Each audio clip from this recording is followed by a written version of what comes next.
Good evening, good night, ladies and gentlemen. Welcome to another scene set in Vampire the Requiem, a Requiem for London.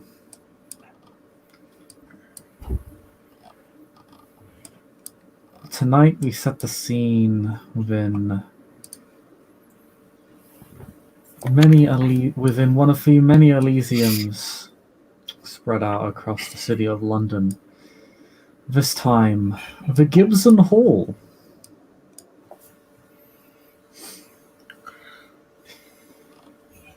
An events venue that was converted into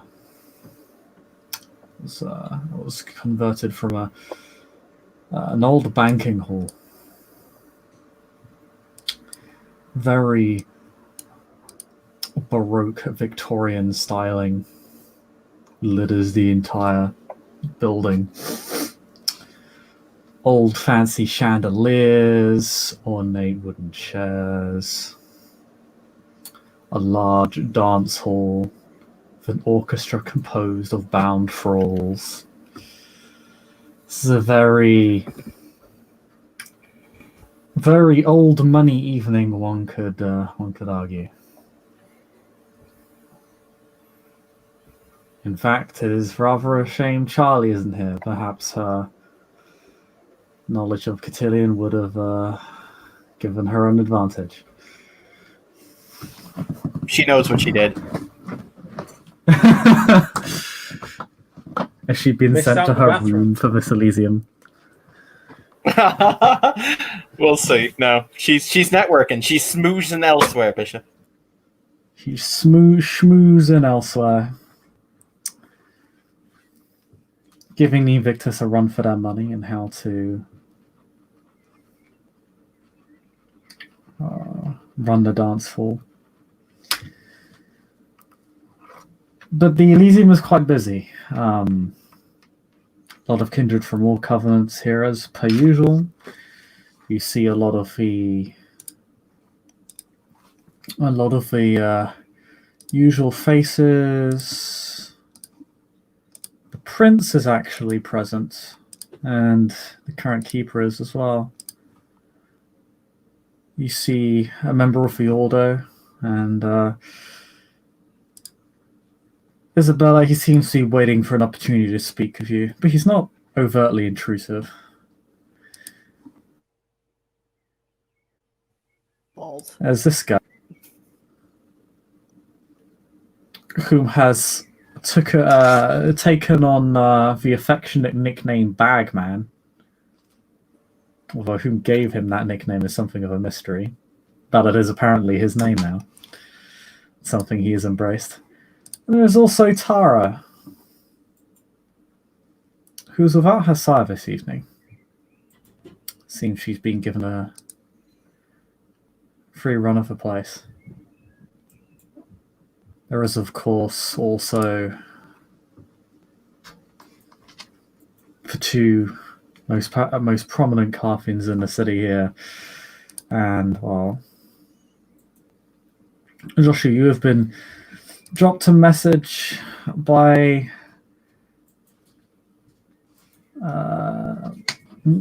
Bishop Python to meet with her and the rest of the bishops at your earliest convenience. Joy! You're so This gonna isn't die. actually all of them, but these are the 4 ones that are present. So that's Castiel, Python. Which are the other 2? One of the mask is the Nosferatu Cutler Handress. Mm-hmm. Wait, sorry, I think I actually got his name wrong. 1 second, let me double check his name. Yeah, Cutler Handress. I got his name right the first time. And Truman Rivest.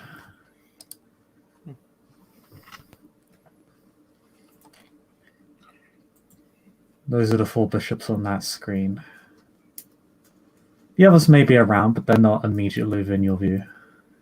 Okay. Also, I can't fit 6 bishops on a screen, so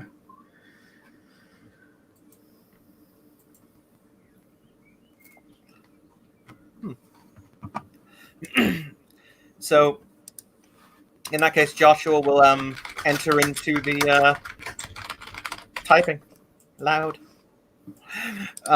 Joshua will enter into the Elysium. He is dressed in what would be considered to be very goth couture kind of suit, with a large silver crucifix that hangs about his neck. Looking very stoic and reverent is the phrase I will use to describe him this evening.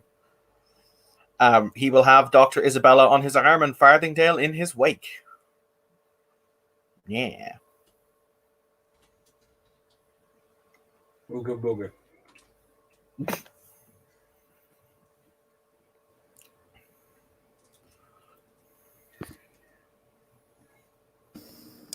You are met by a concierge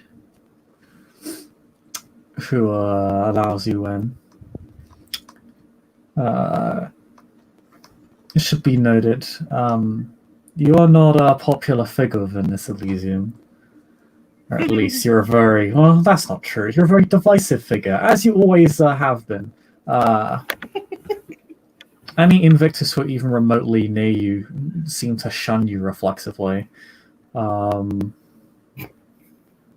There's sort of a small cacophony of whispers, half of which you presume to be backhanded insults. As you enter.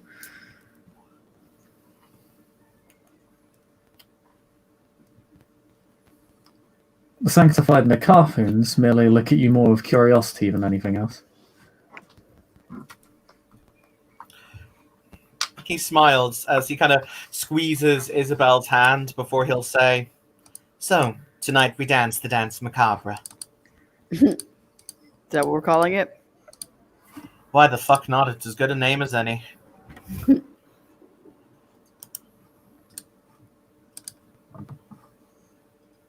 She'll glance around the room, kind of just take stock of everybody and like what's going on and kind of smile. This looks about right.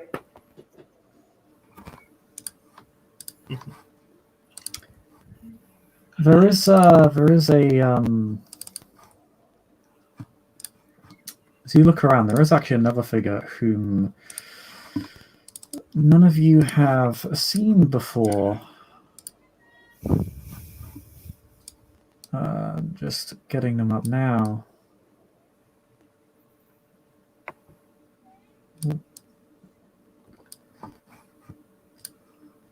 An old, definitely a Nosferatu, from his decrepit, impish appearance. In a prim suit,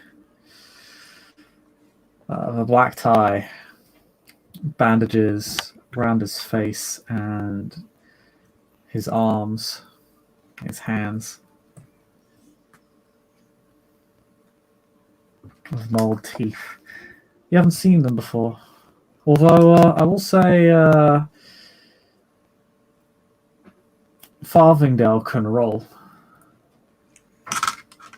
What do you want me to roll? Intelligence plus politics. Okay, hold on. Well, do I get a chance die if my effective dice pool is 0? Yes. A 1 is a dramatic failure. Anything other than a 10 is considered just a straight fail. Do you not have any dots in politics? Nope. And I have 3 in intelligence, which means the -3 for not having anything in politics is a bitch. Brace for either the 1 or the 10.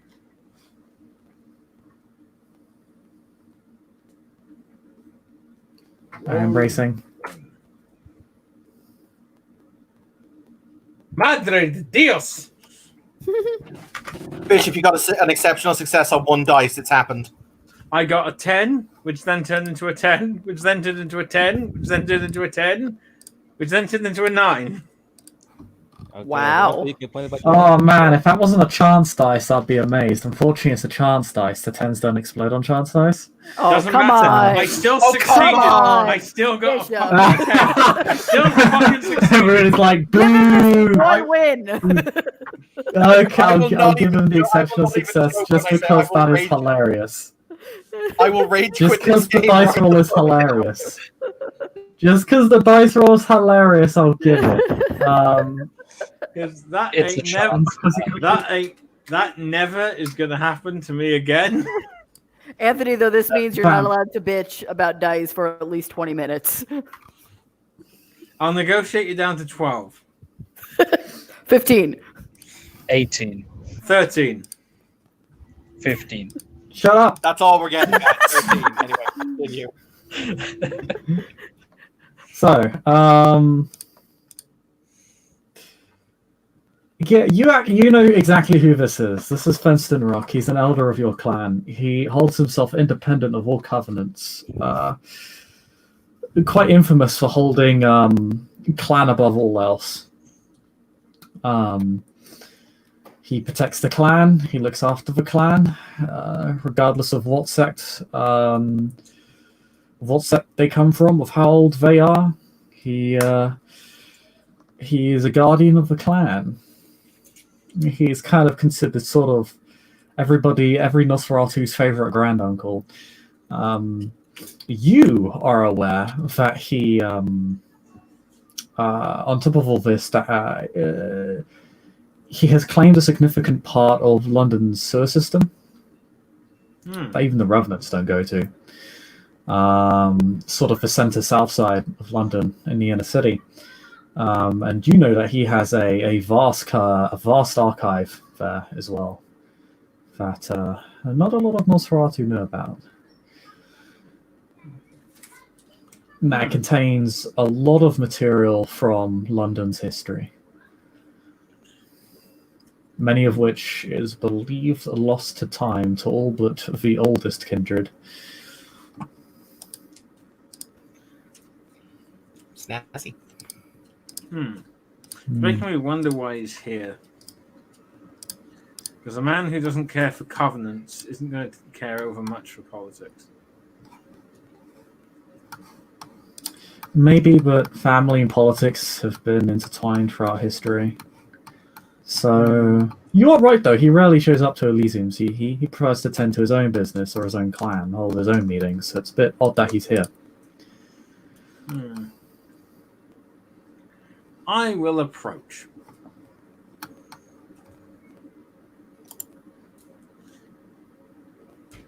Okay.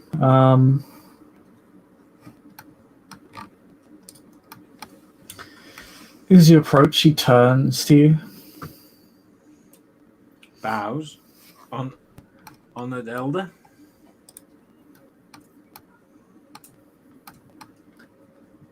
Ah, a cousin. How may I help you this evening? I was honestly just looking curious. I hope you forgive my curiosity.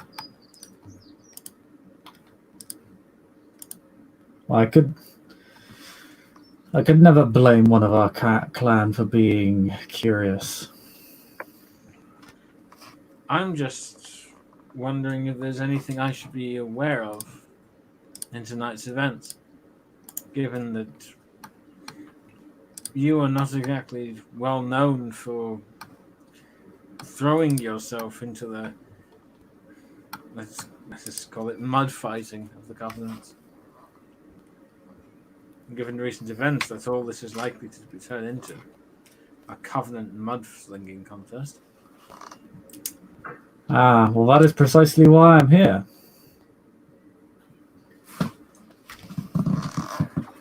To prevent it or provide more mud? To seek context. And reach out to members of the clan, given all that is happening. I see. Well, in that case, please give my best to any of our cousins you see tonight. I'll do so, and I'm sure they'll give you their best.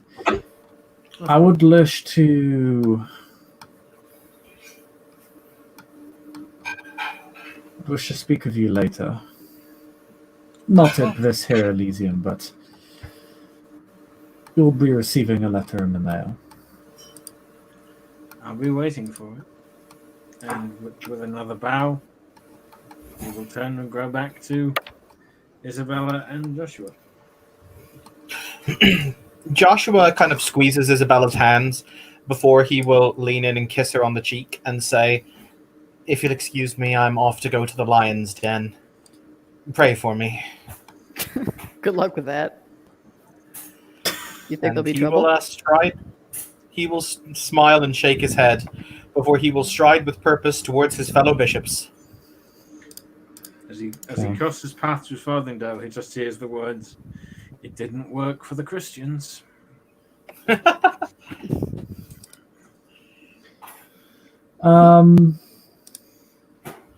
The bishops will meet you in their own sort of area of the Elysium in their own separate hall.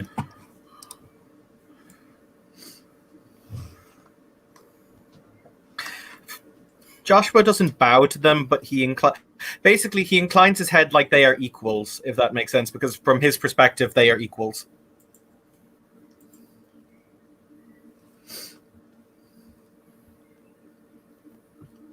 Well, most of them, I will say all three of them will incline their head to you, other than Aurelia. And by the way, yeah, you know what? Because I don't know if I'm going to commit a social faux pas, but let's turn on that aw, shall we? Aw. Oh, you're in Elysium. That's fine. I assumed that it was one of those really subtle things that was hard to tell if anyone was doing it or not. It's fairly difficult, yeah. But Lashing he will out of say- a beast is the big no-no, and brazenly using discipline, stuff that's more difficult to detect, you can probably get away with, like using Allspecs and the like. But he will say, "Fellow members of the Synod, a pleasure to see you all this evening."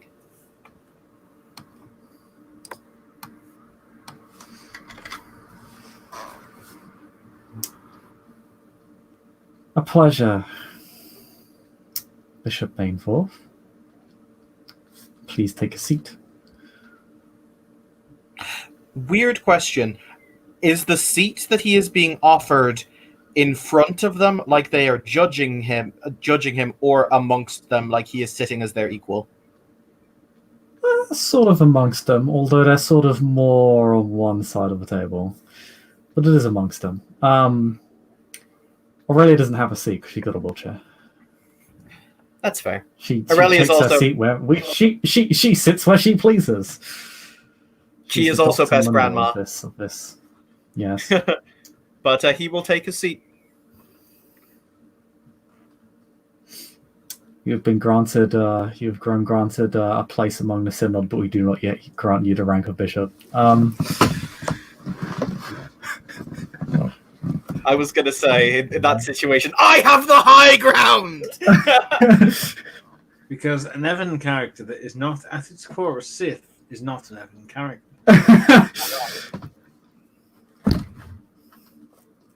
And so Joshua purged the entirety of the Sanctified for his Lord and Empress.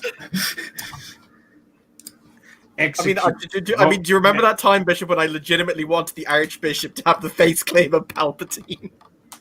I mean, I feel it appropriate to simply say, execute verse 66. But yeah, no, he will take his seat. Excellent. Excellent.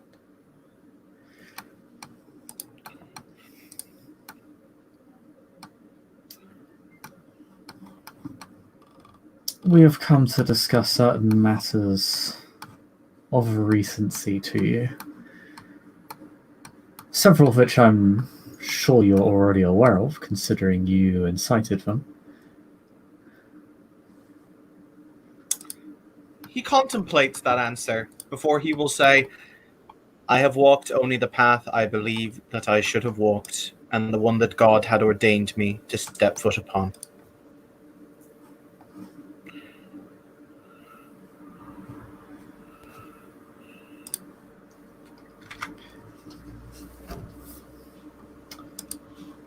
Well, yes, but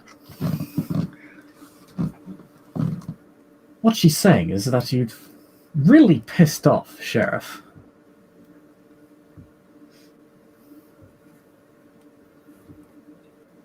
And sort of incited a war between the Carvians and the Invictus without really telling any one of us. The Which war meant was I coming, had to bail you out of, I might add. and for that you have my most assured gratitude. But the war was coming one way or the other. You know that as well as I. Damn straight I have your gratitude. Sassy grandma. Good God. Okay.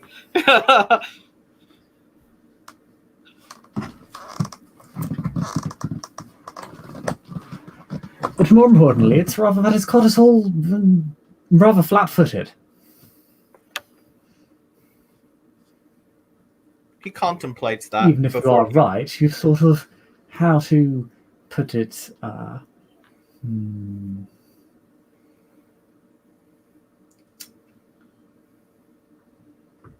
you accelerated the time schedule. He contemplates.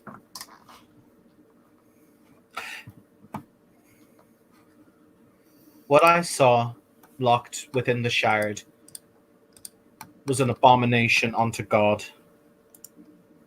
It moved me to the point where I felt my beast ripping away at my human soul simply because I knew about it and I did not stop it.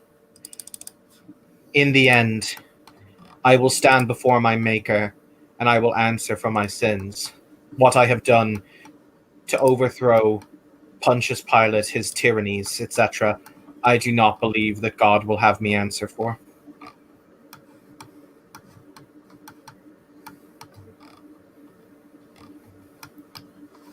Well, to be fair, dear, I could have told you that what was happening in the Shard was awful. I didn't need to see it to know that.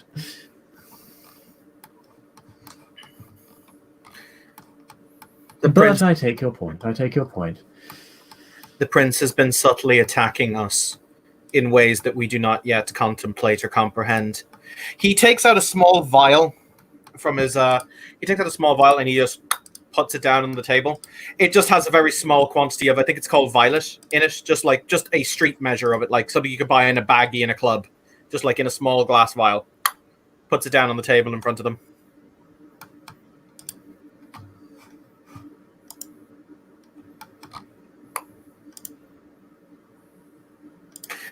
What you may not have understood. The prince developed this drug within the Shard as a methodology for controlling, manipulating, and coercing our herds. In a sense, being able to control our feeding patterns. It is a drug that is interlaced with kindred blood. He will present a series of papers from the inside of his coat. He will place them down on the table in front of them. Feel free to have the more scientifically minded of you analyze them for yourselves. He will push the data across the table. He has struck at all of us in ways that we have not seen. He has been breeding berserkers and other manner of super soldiers within the Shard that will inevitably come to our door using the Order's foul perversion of science. They claim they can spit in the eye of God. Well, I claim it is time that God's avenging angel showed them the folly of their path.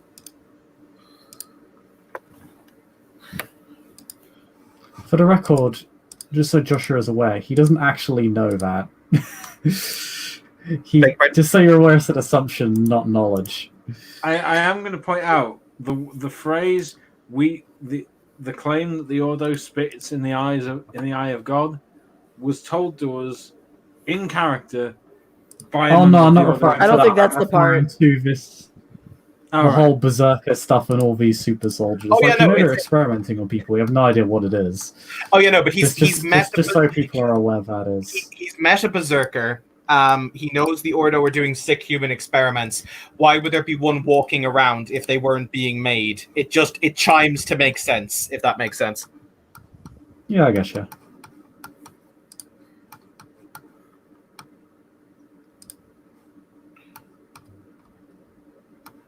We are the Lankea et Sanctum. We are the sword whom punish the heretic. We are those whom are God's executioners. We must smite and strike down the wicked. Would you like me to make some kind of social check, or are we good for now? No, it's fine. Fine for the moment. Okay. What exactly are you asking of us here, Bishop? He says, he crosses his hands together in kind of a note of prayer. As he, no, you know what he will say? I would ask for you to pray with me for a moment. And then when we have said a prayer, as brothers and sisters in our Lord's light, I would ask you a simple question. What do you think is just?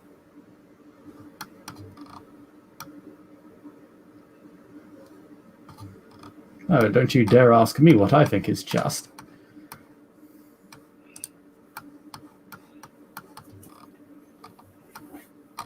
You should perhaps recall who you're talking to.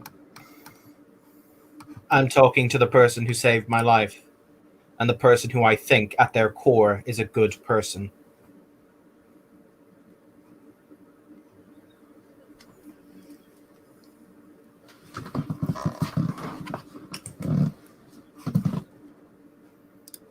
She sort of... She doesn't actually take that very well. She seems to glare at you. It's a very old lady glare. His face remains very impassive. Actually, no. There's a hint of what I will refer to as zeal in him. Like, as in, no, I actually believe this. These are my innermost beliefs. I am cutting my heart open and pouring it on the table for you guys.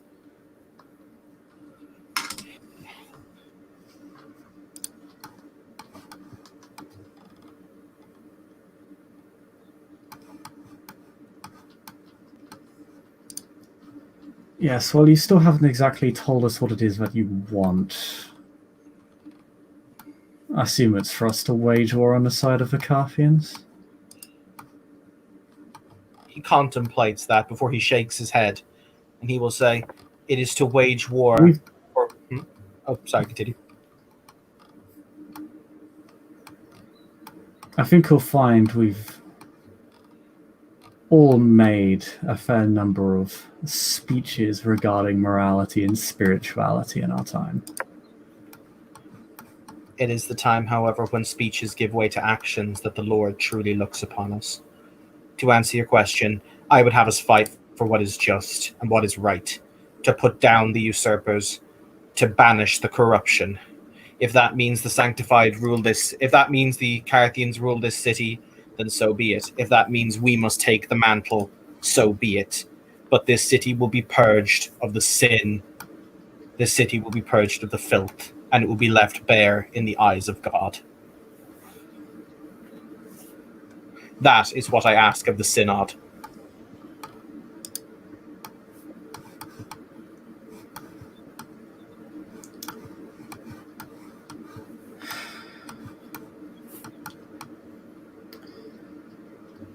There's sort of some looks between them that delineates some measure of silent communication.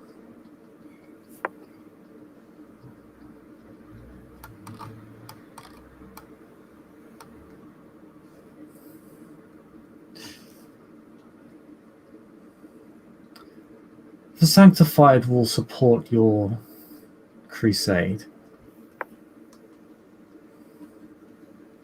The Sanctified, however, will ask for something in return from you. What is it that I may give?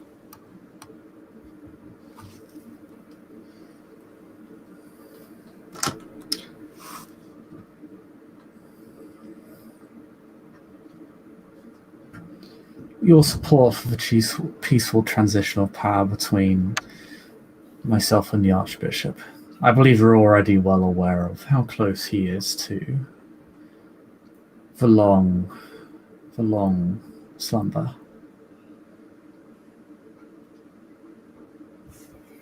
And that if we are going to participate in this crusade of your making, I'm certainly not going to do so while we are divided. I am...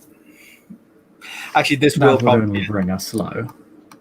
This is probably going to be a weird social check, but I'm going to try it anyway. He will look at Castiel, and he will say, I am not his creature, regardless what you may think, and I do not speak with his voice, besides what you may think.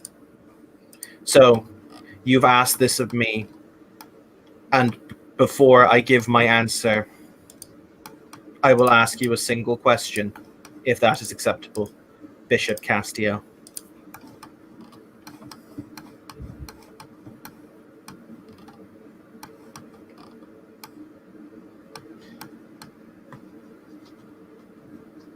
Go ahead. I'll evaluate if it's worth an answer.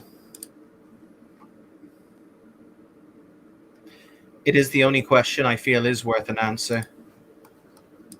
Do you love, cherish, and care for do you love, care, and cherish the flock of this city, whom it is you would place yourself in rulership of, and will you lead them with kindness, compassion, and justice, as well as mercy?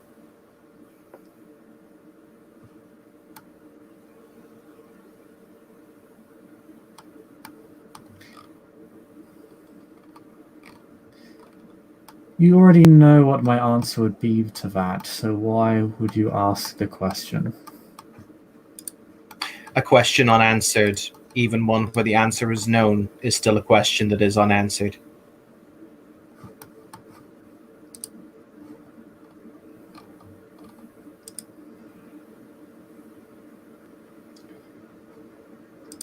Well, I suppose to satisfy the grandstanding, yes, I would. So what Joshua does is he stands up from his chair. Is he sitting on the other side of the table to the three, or to the four? You are sitting on the other side to Janella. Okay. He will stand. He will cross to where Castiel is. He will take her hand in his. He will kneel on the ground in a very kind of traditional way. And if she is because most of us as bishops probably wear a ring or some denotation, he will kiss the ring, indicating in a very kind of high Catholic sense that she has his support in the most old school kind of way.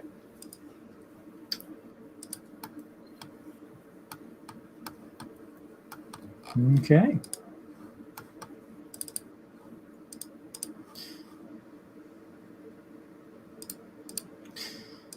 She's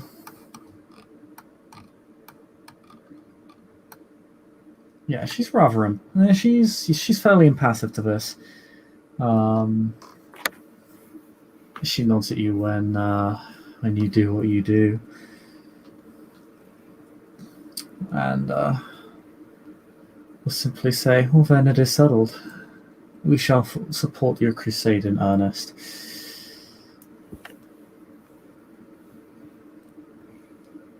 The other two bishops, I doubt, will have much choice but to come around. And if they don't, well, they are the ones causing the divide. I doubt once you tell them of what has occurred in the Shard that they will support you in some capacity or another. But know that the core of the Sanctified is behind you, and that we will see the injustices that you have witnessed corrected, as was meant to be. He stands up and he will simply say two words that I'm so thrilled I finally get to say in character. He will stand, he will brush his hair back from his face, and he will simply say, Deus Vult.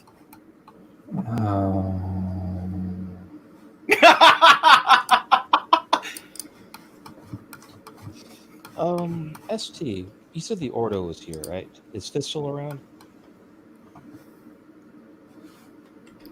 Is who, sorry? Thistle. Thistle is around, yes, if you wish to speak with her. I would, since I haven't really spoken to her. I'll just say that Marcus, while the bishops were having their talk, did arrive in a suit and for the storyteller, cardio hidden beneath. Yeah, and Okay. and just hang a bit in the back and keep the exits slyly in his eye, just in case. But he's around.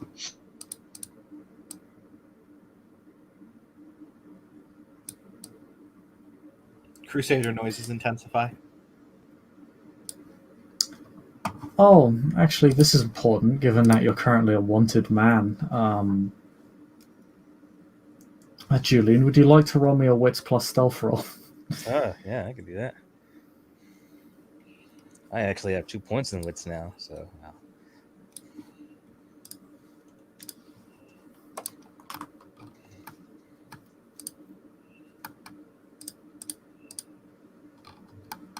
Successes.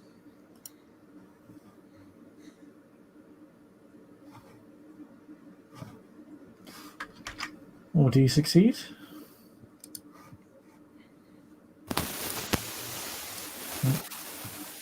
Yeah, you succeed. Okay. You have evaded the police for this evening. You've been able to make it to Elysium without causing a scene.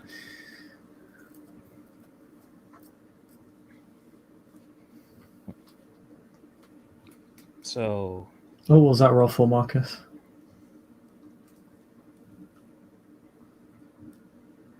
oh, he's probably rolling stealth too, because he's still wanted too, right? Or did they forget about him? Nah, I'm not really focused on him. And they don't have a lot of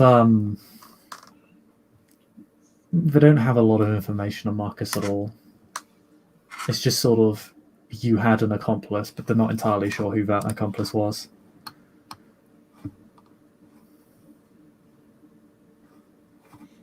But So,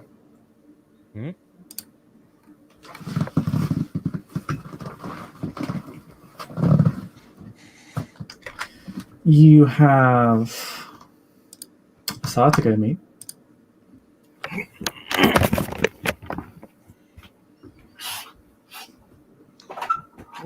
is L'Oreal nearby as well? Well, pardon, is My sister, is she here too?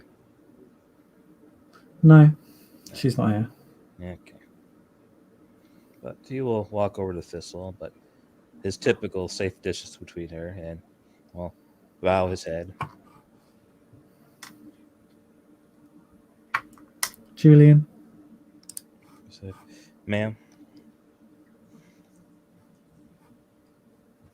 how is she doing?"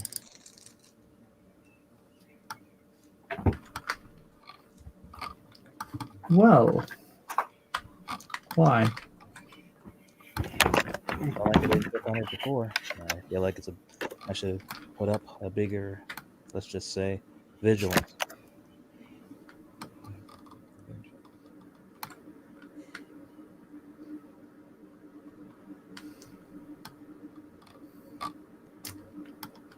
If there's one thing you need to start being, Julian, it's more vigilant of your own actions and not of the state of others. Yes, ma'am.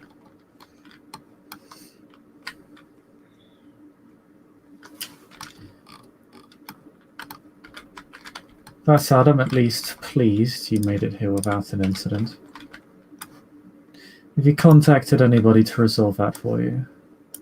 No, ma'am. I have not. Do so. Yes, ma'am.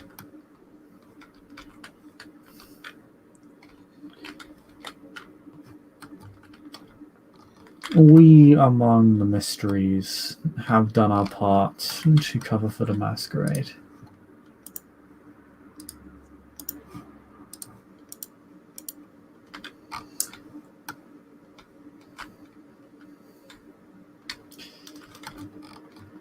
We do not wish to have to interfere further on your behalf. Understood.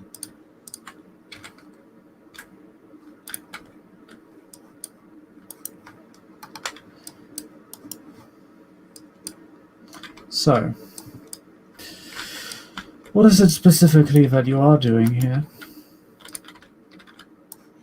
Well, I wasn't banished from court, so I thought it'd be appropriate to be here. No, you have not been banished.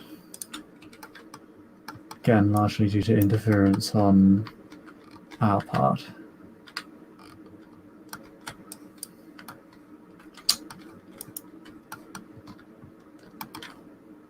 I think there is much for you to witness here this evening. Though I doubt there will be much for you to influence. Understood.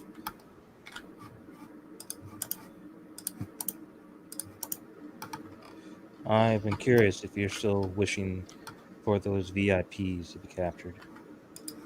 Yes, I am still waiting for them. Yes, ma'am.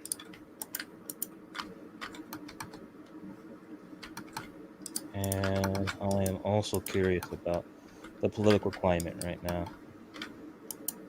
I haven't heard any plans yet. Troubling is what I'd call it.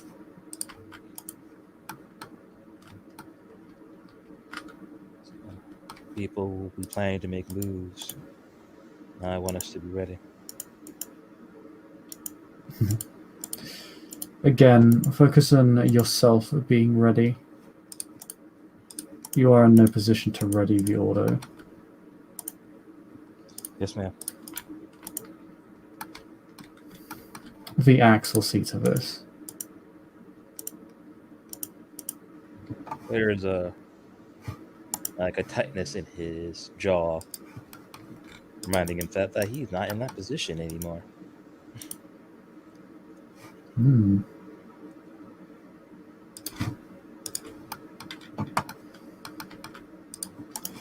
He is not.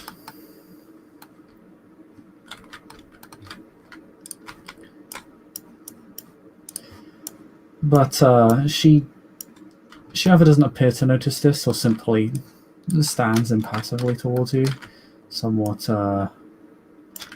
let's say, with a hint of impatience.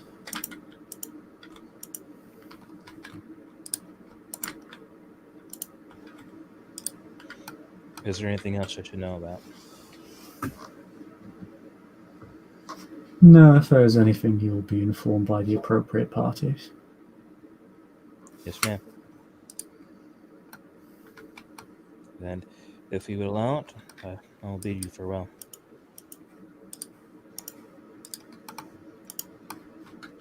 Oh dear, I never actually allowed you to approach it, you still did. But you did accept my company. Pardon, what did you say? So, but you did accept my company.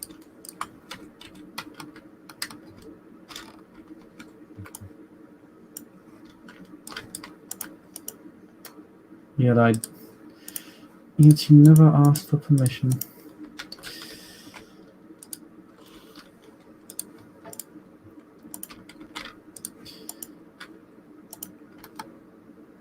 Evening, Julian.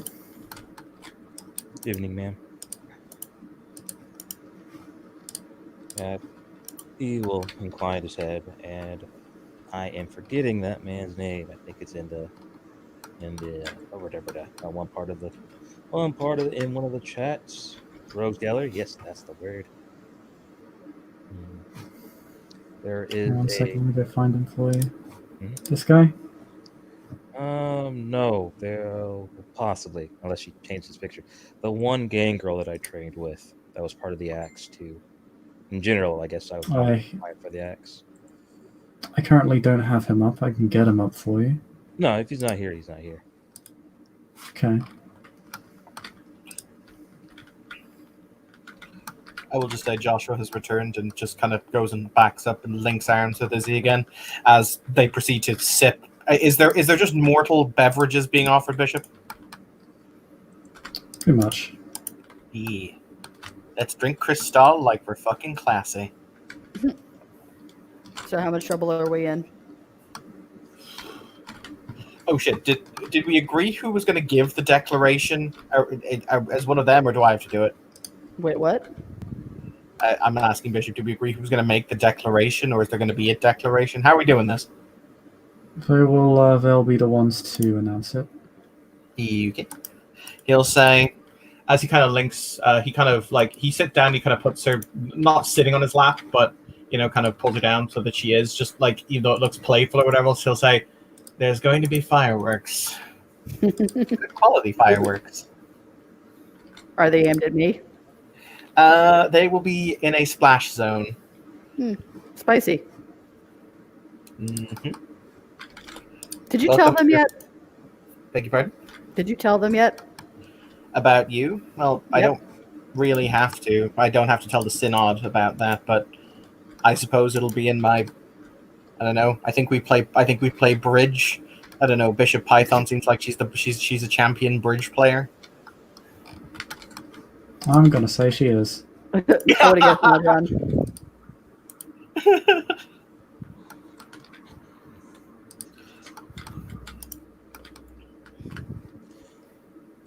Just curious. Mm-hmm.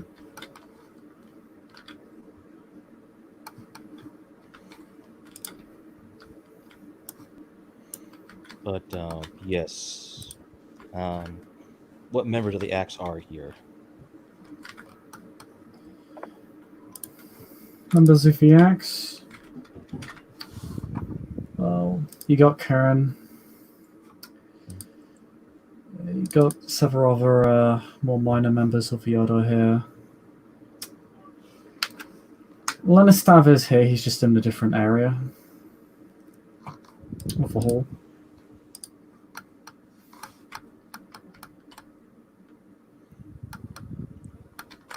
Well, if they will have my company, I would actually like to speak with them.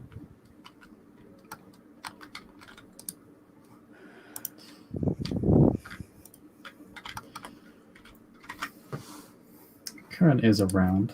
1 second, let me get him up.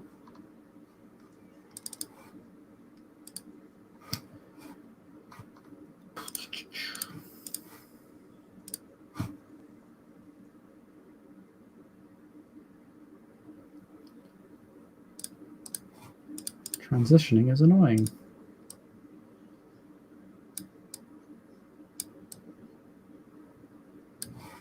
There we go.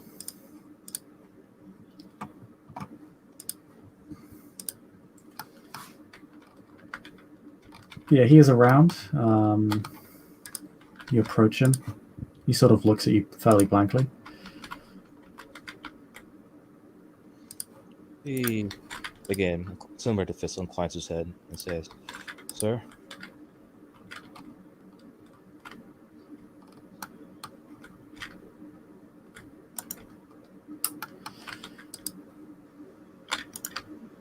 What is it?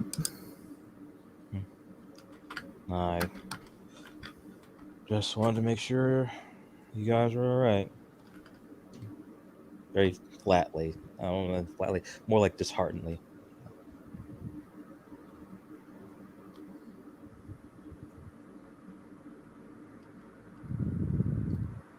We are completely fine. What do we have to be concerned about?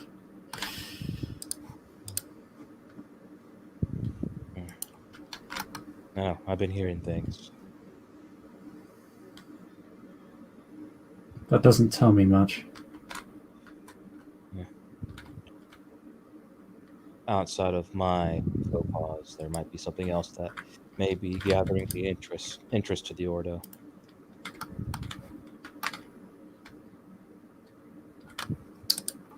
I can't say I have any idea what you're discussing or what you're talking about. He almost frowned a little bit, like he believed Karen's word, but I'm surprised they haven't heard anything or been told anything. And he'll say, "If you allow me, sir, a moment of privacy."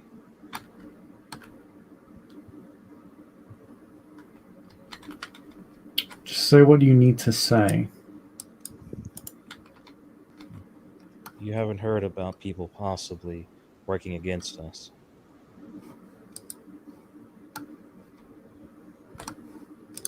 No one specific, no. It's odd. I told the mysteries of my report of the possibility of this happening.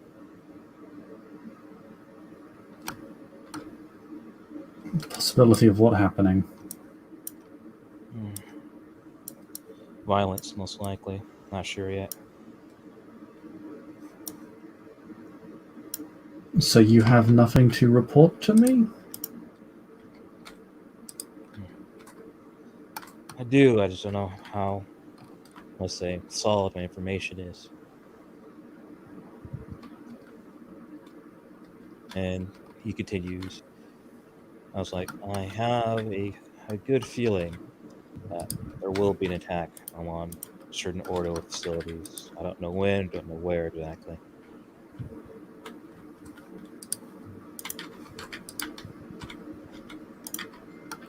The Order doesn't operate based on rumor, it operates based on facts. And he nods to that.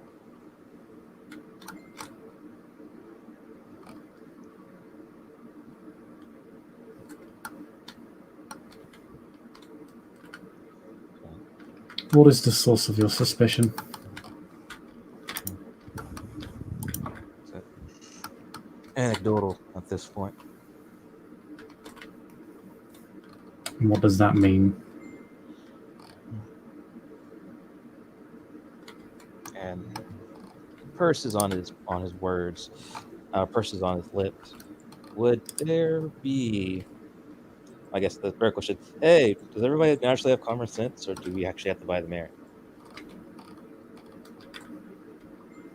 I mean, you have to actually buy the merit. Okay, wasn't sure or not. Thought I asked. And then my question for that would be, I probably can't do a decent enough roll, but I might as well try.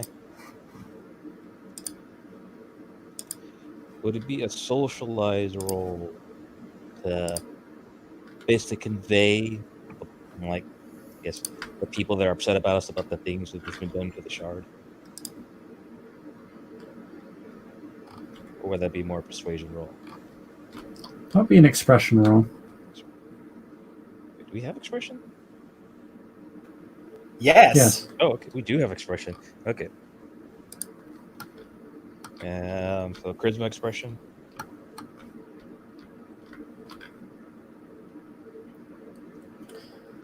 Yep, it's charisma, present, manipulation plus expression, because you're trying to communicate something subtly without giving yourself away.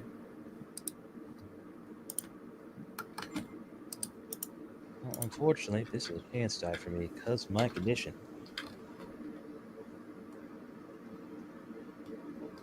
I mean, do you remember how well the last chance die we had tonight went? That shouldn't necessarily make me any braver.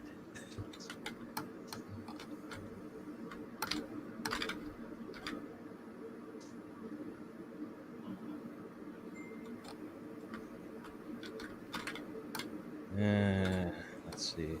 Now Oh, it's a dramatic failure, Bishop.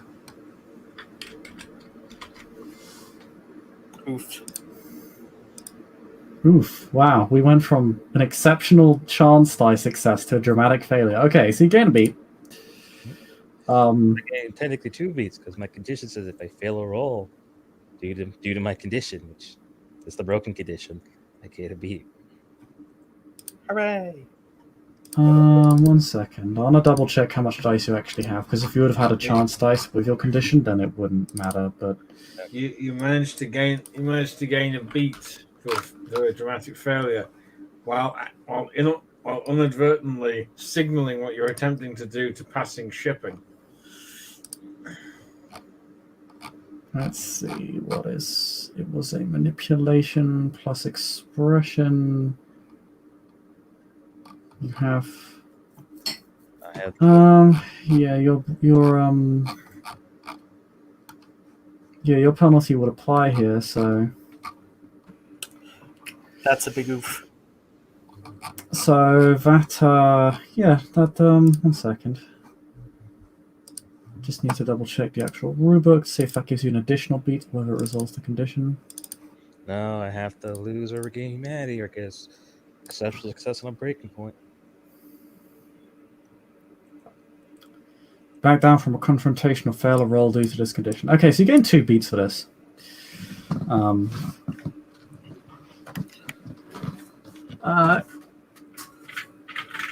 Yeah. Yeah, you initially try to be subtle, and then you just start talking about, oh yeah, those experiments in the shard, they I think it's pissing people off. It's very, very unsubtle way of wording things. Extremely blunt. At least it's not out of character. Like I said, sufficiently blunt to indicate it to passing shipping. Okay.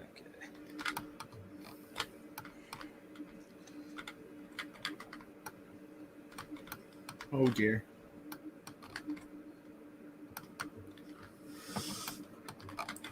Yes.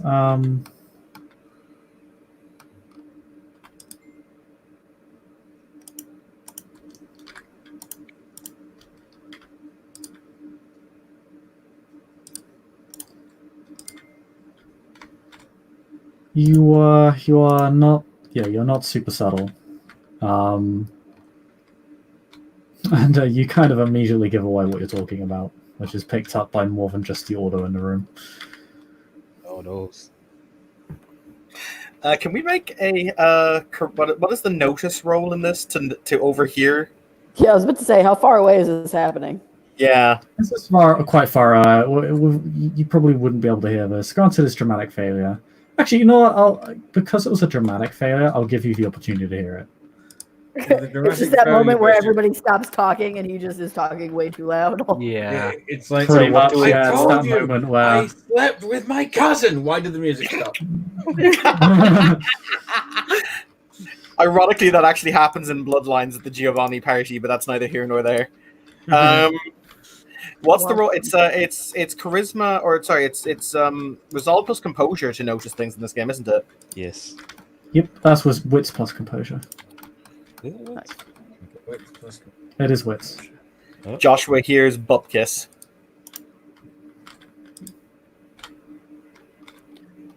Where'd it go?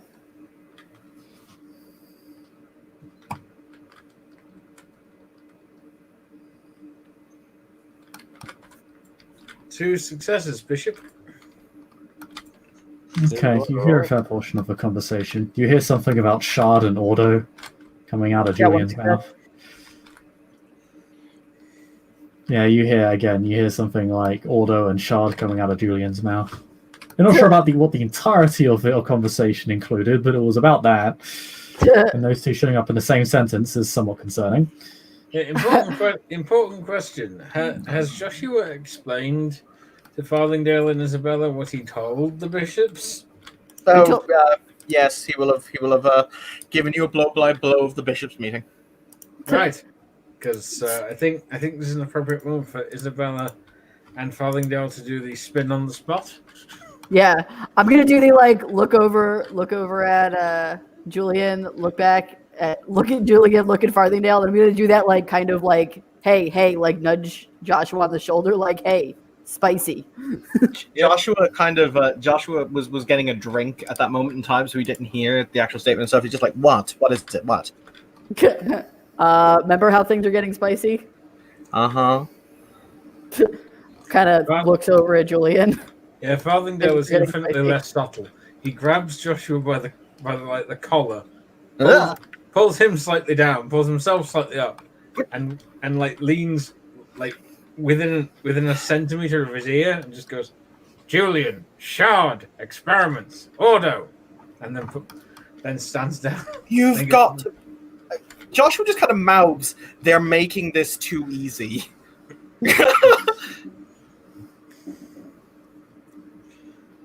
Which, yes, nods.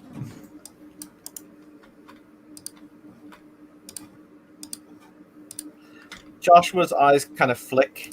Who is that? Who is the person Julian is standing with? I don't think I've met them. Actually, no. I have spoken to them. I haven't met them face to face. Because that was the person I informed when Marcus was about to get eaten by an owl.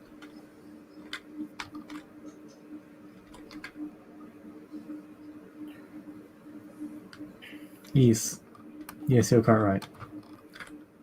But Joshua kind of raises an eyebrow. Before you know it, he stands up from where he is seated. And he leans on his cane before he just kind of looks at Farthingale and Isabel and says, "Shall we go cause a diplomatic incident?" About that time, eh, chaps? This is going to be so much fun. Oh, for the Yes! love of... Why don't our friends in the Ordo elaborate for us the topic of your very loud and salubrious conversation? I'm sure everyone would like to hear. Yes. Said- Marcus just looks as if he's shrunk by an inch as he's like creeping into the shadows. Yeah. Mr. Goodman, would you like to tell the court what's going on in the shard? Shut up, clown! Fuck off back to the circus before I rip you in two. Try it, and I'll send you to meet my god so you can see if he can spit in your face. I have a better idea. And, Bear in mind, we can't use disciplines in here. We can only threaten. oh yeah, but Farthingale was going to say, why don't you try it on? Let's see if you have any power at all, you heathen freak. Come on. Let's see if you can do anything without breaking the rules of Elysium gatherings. Or are you just as much of a paper tiger as you seem? Or should that be a paper dragon? Since everyone else is quiet, there's a very audible face palm coming from Marcus's direction, and he's just very silently shaking his head. I'm curious if perhaps the Order would like to make admissions to certain matters that they seem happy to discuss in public Elysia.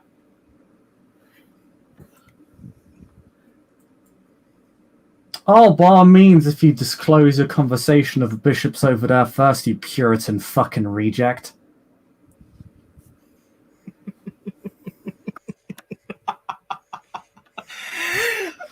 Yes. I'm By the way- sorry, who the fuck asked for your opinion on anything? Why were you eavesdropping on our conversation? I wasn't, my dear. The whole room could hear that conversation. It's hardly eavesdropping when you're bellowing it across a room. If you're making it so passing shipping vessels can hear you, it hardly counts as listening in.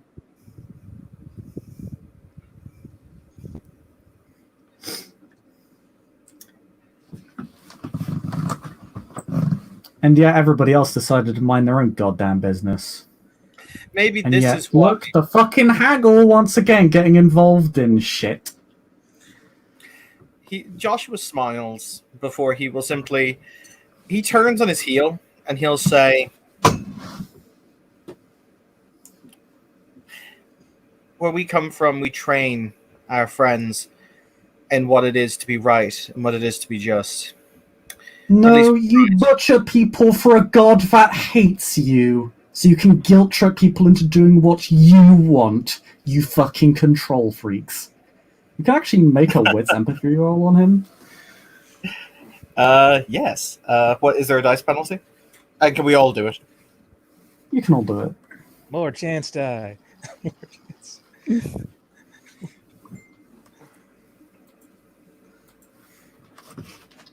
If you have academic psychology, you may roll that instead. Yeah, Bishop, important question.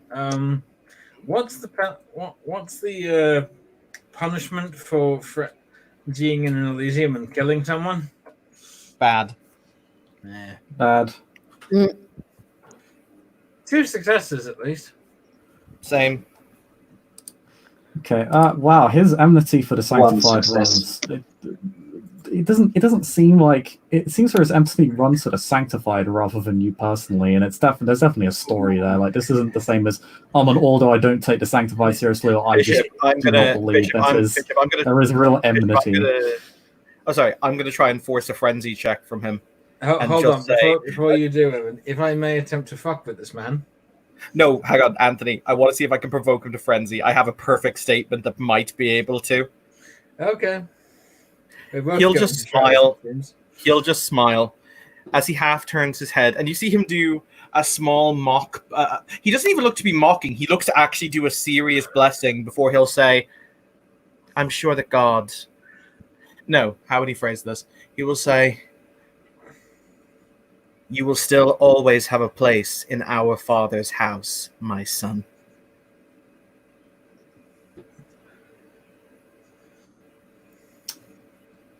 Tell that to your fucking sires and your grandsires. Tell that to the crone, you fucking liars. You know what's funny? You shit-talking filthmonger? It's rather funny, really. It really amuses me. You are clearly someone with so many issues, so much pent-up frustration, and you talk about being rejects and being control freaks and how our God hates us. You know what that tells me? Because here's the thing, being a clown, we're very good at knowing what makes people laugh and what makes them cry. And I'd be willing to bet that your daddy never loved you, mummy never loved you, sire probably didn't love you either. And then one day when you were desperate and hopeful, you tried to turn to God. But you were such a waste of vitae that even God turned away from you. Because Crones, Carthians, Invictus, and Lancaea, even most of the Ordo, would all find a place in God's light. But you're just one step below anything else. There are amoeba on Saturn. Do it. There are amoeba on Saturn more worthy of it. More worthy of redemption than you. Julian will kind of interface. I don't want your goddamn God. You understand nothing about me. Julian's going to try to interplace himself between Karn and the others and look over to Joshua. Step to the fucking side, neonate. I understand that you're an insignificant little whelp who has a few little cunning tricks and thinks that because he has those cunning tricks, which, incidentally, I'm willing to bet you only got by torturing innocent souls. My guess is that you got that little trick by being cruel and monstrous. And then you look at the Lancaea, who get our gifts by virtue of how much we cherish the flock of mankind around us. And you are so unutterably jealous that you can't stand it. Jealous? You're the weakest kindred in this city. Frail, petty things that can only control through guilt, fear, and bloodshed. You know nothing. I would argue Your that power lies only in ignorance. Now. I've said what I will say to this man, and I will hope that he finds the error of his ways. Ultimately, he knows that he has been set on the back foot because something he did not wish to be made public or publicly addressed has been made public and publicly addressed. Politically, you are on the back foot, my friend. There is no more purpose in us arguing with you. Your defensiveness and triteness have already made our points for us. And once again, I do not consider knowledge. Like a good little kindred back to your church. I'm sure it will save you. Like it did 500 years ago. Is that right?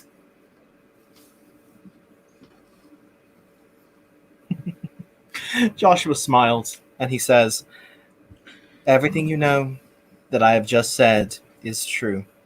But in nomine et absolvo, I absolve you of your sins. Come, Farthingdale. Let us find He actually purer speaks in air." Latin. You absolve me of nothing. Well, But with that, he will just put his arm on Farthingdale's shoulder, and he's not going to force you, but he is making it very clear we are breaking away from this engagement. oh yeah, but just before he goes, he's going to look around the room. He's going to look at Julian because he's thinking of how best to push the necessary buttons. Going to say, God bless you, Mr. Goodman. The church is always waiting for new people, even those who think that they are beyond saving. The Lancea et Sanctum always shields its own, regardless of what those who have been rejected may think. Good evening to you all. By the way, Bishop, can I make an expression roll from the point of view of the crowd to have sounded more eloquent and excise in my statements to basically try and turn the crowd? Not really, no. Okay. They will have their opinions regardless what they be. Pretty much. Well, But this guy Joshua just kind of sounded kind of out of... You know that this guy sounded kind of out of line. Like, you don't really need to make the expression roll. Like, his vitriol was explosive enough that it is somewhat self-destructive. Mm-hmm. But Joshua smiles. He walks with Farthingdale away. He looks at Izzy and he says, "Well, the first shots of the evening. I feel invigorated." I should, at this point, be prepared for how extra you're going to be all the time, but I just need another drink. Oh, don't worry. Farthingdale will say to Joshua and Izzy. That has never made me not worry, but continue. Have I told you both about my little scheme? Oh, God. Are you going to say it loudly in the middle of Elysium? No, but I will say this much. I'm already working on a fresh recruit for the Lancea, and given that fool's outburst, we may end up with more recruits before this war is done.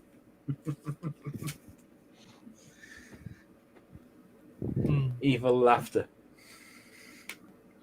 Joshua just smiles before he kisses Izzy on the side of the head, like on a temple, before he'll sink back down into the chair he was occupying and pick up another drink. He'll hand it to her and just say, "Well, sparkling repartee. Let's see how they respond. I'm looking forward to the next salvo." The next theater is going to get burned down before it's even finished getting built. I can already feel it. Yeah, the thought had just occurred to me as well. You had to use the word salvo, didn't you? Yes, I had to use the word salvo. You happy now? Marcus just has an exasperated on his look as you see him crossing one part of the room and just getting the hardest liquor that he can get his hands on. In a vain attempt of trying to get drunk, although he can't. Izzy will raise her, as he walks by her, Izzy will just raise her glass to him and then finish whatever it is she has.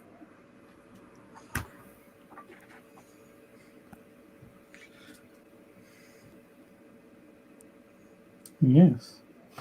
Explosive repartee, I think he said is... Sorry, what did Dr. Isabella Mauro say? My earphones cut out for a sec. Oh, she didn't really say anything. I just said if you walk by her, as you walk by her to get another drink, she'll just sort of raise her glass to you and then finish whatever is in her cup with just a look of about that time. He just gives her a look, and where before he's annoyed, he's just thoroughly exasperated. So he just rolls his eyes, lifts his elbows, and then just goes, "Cheers, I guess." And he just knocks the first glass down, pours himself a second one.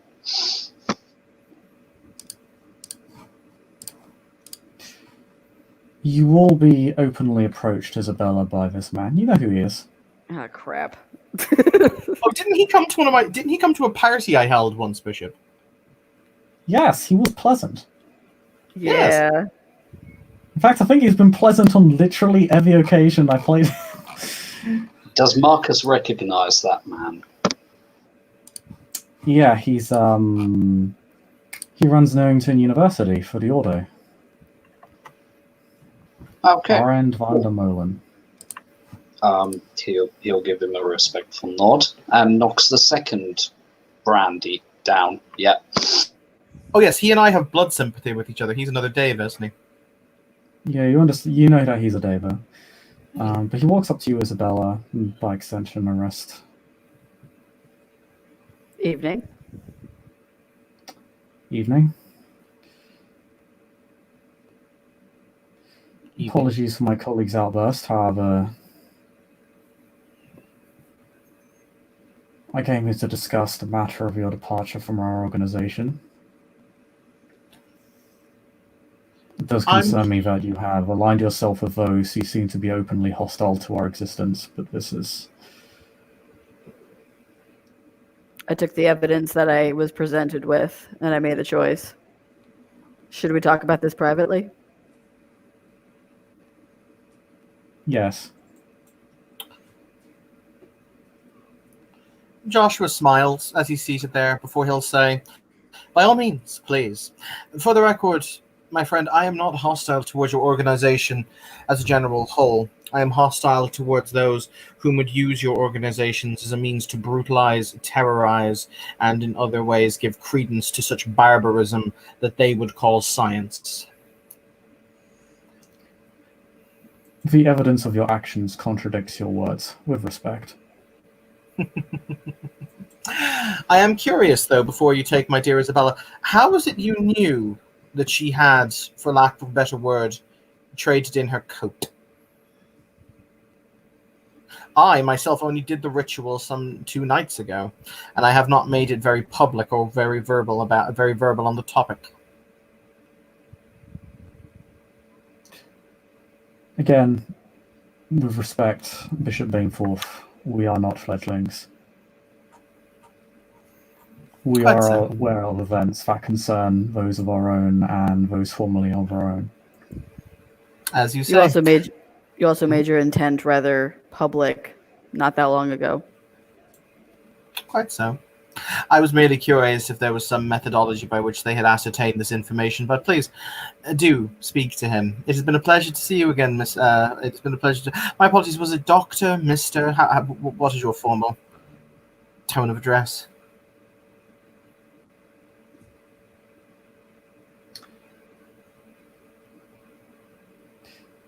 You may call me Arend or Dr. Molen, whatever it is that you prefer.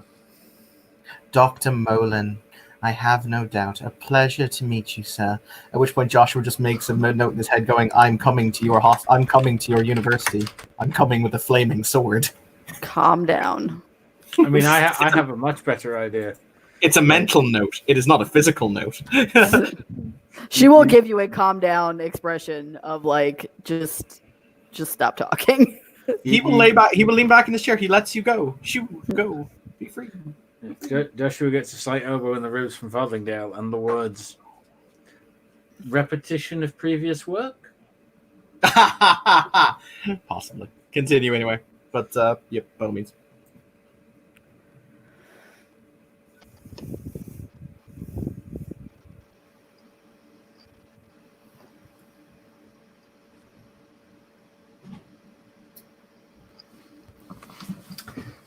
He just escorts you off to the side, really, Isabella. You're still in the hall, just in sort of, your own corner where you can discuss matters.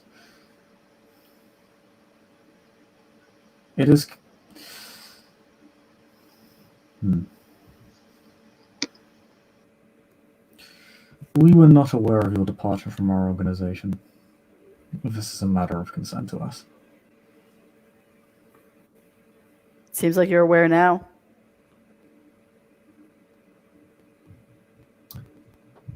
Yes, but you did not tender your resignation, and I'm sure you can imagine that has certain implications.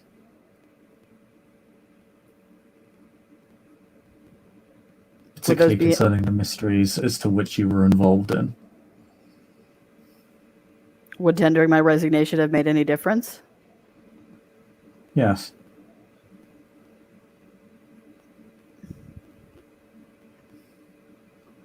We do not require our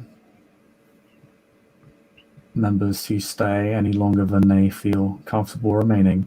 I understand your fear for your sire is palpable.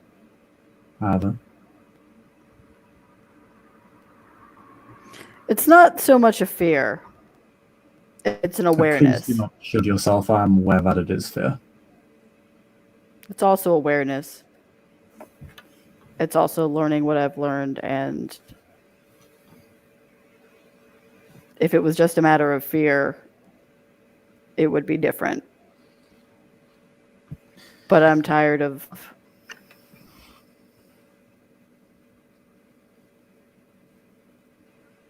she thinks for a long time about how to phrase what she's going to say.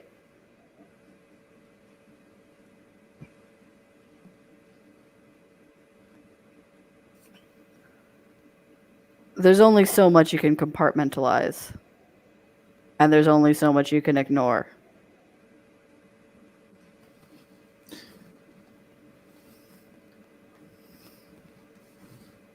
I have not told them any. Would you mind elaborating that with me? It need not be here. We can secure a private area if you'd rather not discuss it here. Well, as was just made very public, what's gone on at this, the Ordo's involvement in certain things, the things I've seen my sire do, the things that Mr. Irons and I were manipulated into. I'm still not fully sure of the purpose of that, but it's a game I'm tired of playing. But I haven't given any secrets. I have not betrayed the Ordo. I have not betrayed anything that I have been privy to or said that would compromise the organization. That's not my intention. My intention was never to betray anyone.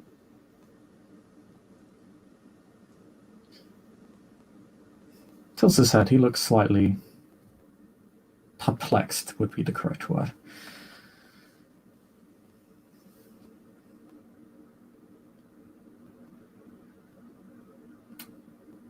I understand your reasoning, however, it does beg a question, if I may. Of course.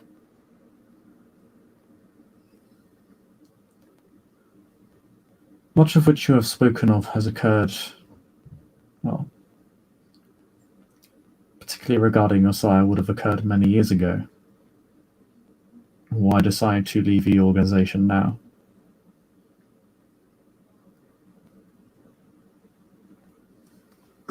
Certain demons follow you no matter how long they come up.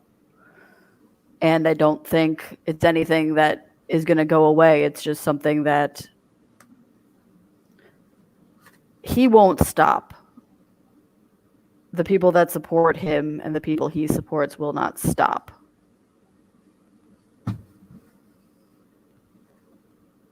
I don't think I need to support that and compromise my own beliefs in the research and in the endeavors that I wish to pursue. I don't think that needs to be compromised. And I don't wish to be beholden to that anymore.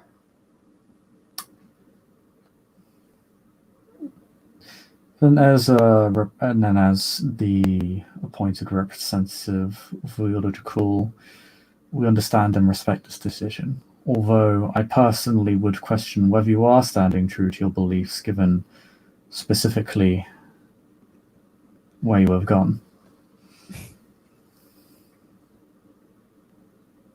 I've That seen... is my personal take on the matter. There's things I've seen, and there's things I've seen the Sanctum do that warrants further investigation.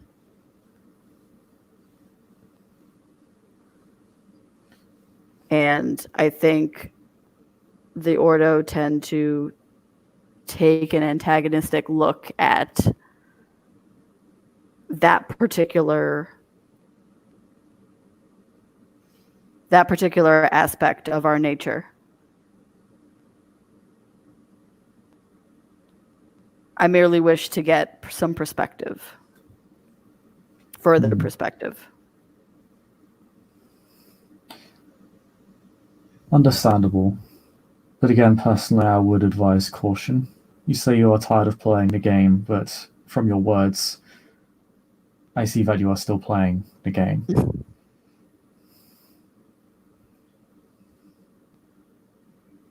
At least it's my game.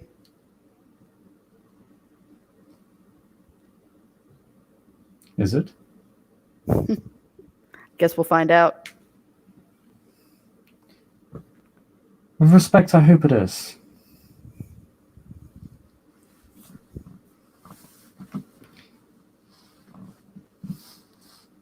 It would certainly be preferable to the alternative.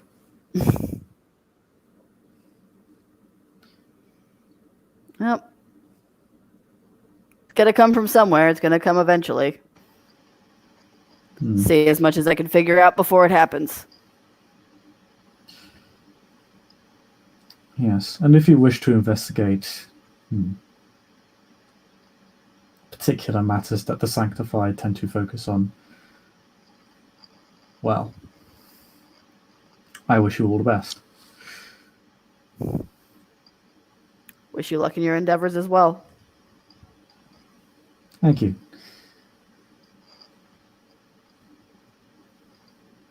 Do be wary, however, where your departure, while abrupt and in many ways concerning, enough so that I was appointed to speak with you on the matter,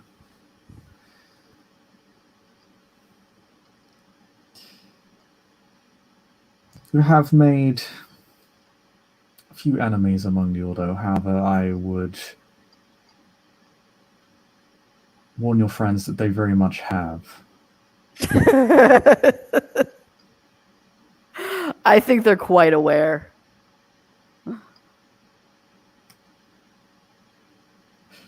I'm not a very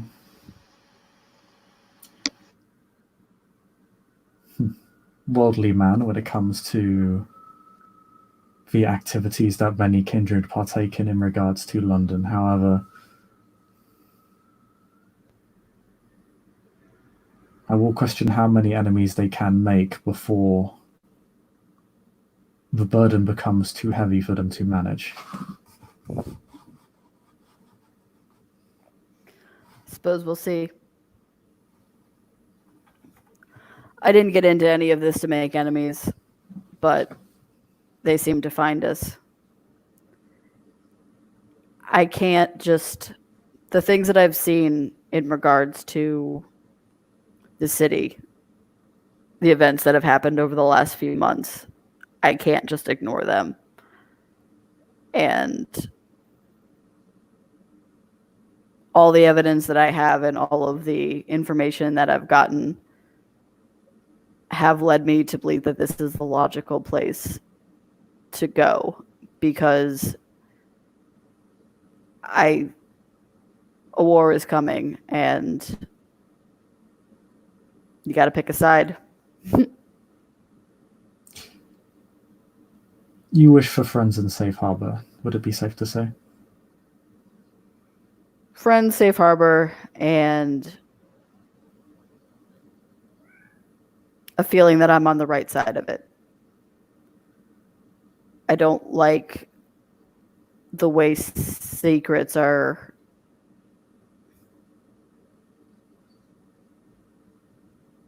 from what I've seen about the people that run this city. The rot goes deep and the secrets will be its destruction.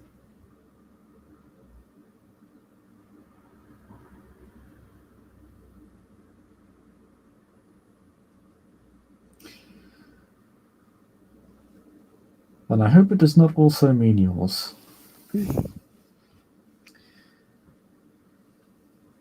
But that is all I have to say on that matter. I merely wish to clarify certain boundaries with your departure.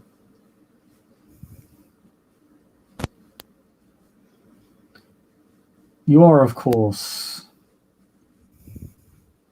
free to continue your studies.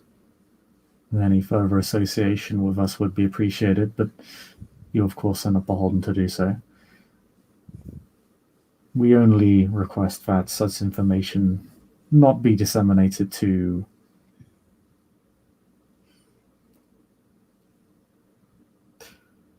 I understand. I believe the first half of that statement speaks for itself.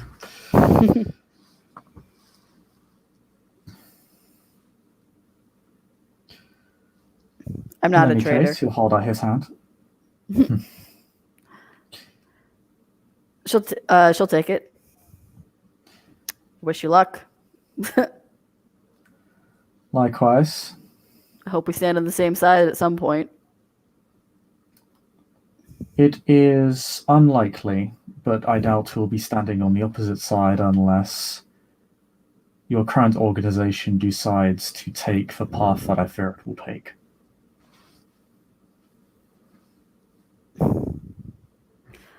Perhaps those within the order that agree with me on certain matters will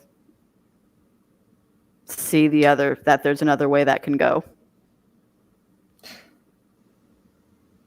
I will not recruit to the Lankea, but I will say that with the presentation of new evidence, theories can be revised. I would say affecting change from without is always harder from affecting change from within. Can't disagree. As for the implications you have made, I am personally not aware of any. You can make a wisdom empathy check on that if you like. Sure. I don't think I have empathy, but Yay! I'm bad at things. The socials. Why do people keep making me come to Elysium? The guy's a lying D-bag. But he's so nice. He's a brick. I mean, if it helps, Bishop, I'm going to bury my axe into his head. Look, I cannot. He's I don't not get done anything wrong! right. Yeah, He's a like member of the Ordo. It's I'm Deus not- Vult, well, hey. Bishop. Joshua, stop trying this to is kill all of entirely my fine. friends. Joshua, It stop trying to proves kill my all my friends point. that aren't you. And, you know, at the end of that scene, Isabella will cut off your head of her protein 4 claws and all be well in the world. Yeah. Hooray! it's like, Betrayal! She's like, I'm not a traitor. No, I am. kill Eric Northman. No, This not guy Eric could be- Northman. Listen, this guy could be the biggest dick in the world, but I would not ever kill him because he's Eric Northman. It's you can't really read him, so you can't really tell. He does speak with conviction, so he's trying to get across to you that he's telling the truth, but Yeah. Like at this point, I'm like being she honest, doesn't. but like that doesn't really, you can't really read him, so Right. could And like be at this fine. point, like she doesn't even necessarily care like who knows and who doesn't know. Because she also knows that they like to memory wipe people for funsies all the time too. So like she doesn't actually know she doesn't know like how far down this all goes and how many people know and how many people don't This know, but is- like people are going to know very quickly, and it's more a matter of like what choice they make once they do know. the corruption is as total as it is sporadic. Hooray! It's a fucking mess. Burn it all to the ground.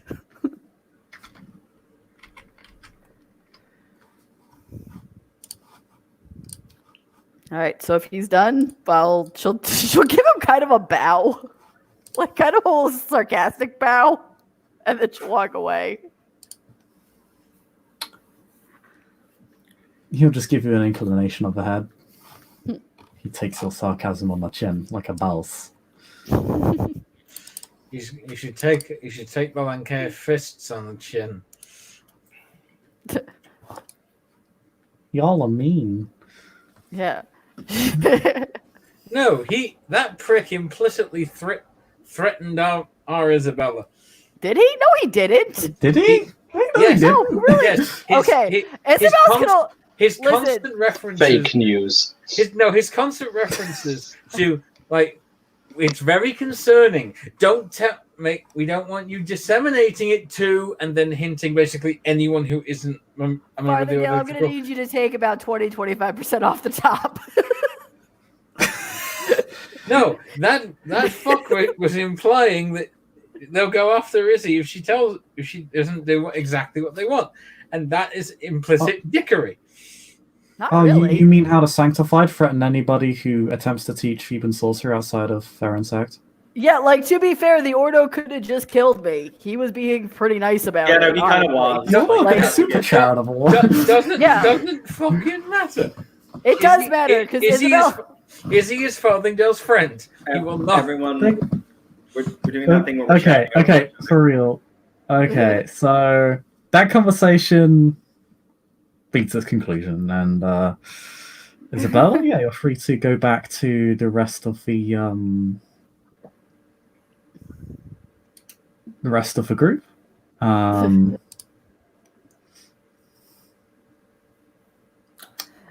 So yeah, she'll go back and get another drink, and she will say to Farthingdale, "You're gonna need to take about 20-25% off the top," because like, oh boy. Oh God, it's literally Bagman. Literally on his 5th whiskey now. Marcus, are you okay over there? You appear to be getting drunk. I wish I could, and he downs the 6th drink.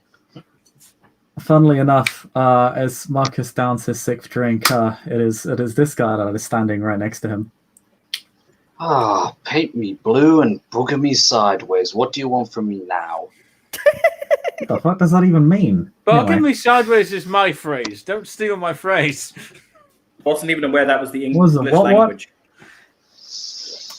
Was it Mr. Irons? He pours himself a 7th drink. He seems rather dispirited at this point. You look rather dispirited, Mr. Irons. What appears to be the problem? Got more bad news to shove down my throat, or are you this time just saying hello? And he downs the 7th.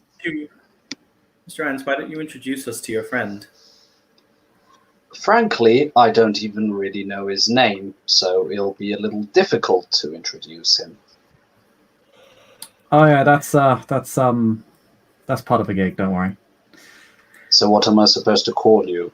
Mr. Baseball Everybody's Cap? calling me Bagman now. No, everybody's calling me Bagman now. So Bagman. yeah, that's fine. Oh, you mean the small black satin ones that get used in movies often? No, Bagman, as in I'm a criminal. As in he kidnaps people. Well, I mean, don't. You Fucking Kind of. brilliant, and he just turns around and seems rather annoyed. Yeah, but Mr. Rhodes is not taking this well. Oh, like You your are- vendetta What, every it's a- single time, Marcus. Look, I didn't pick the name, okay? I'm curious, Mr. Bagman, what covenant are you a member of, and what clan are you a member of?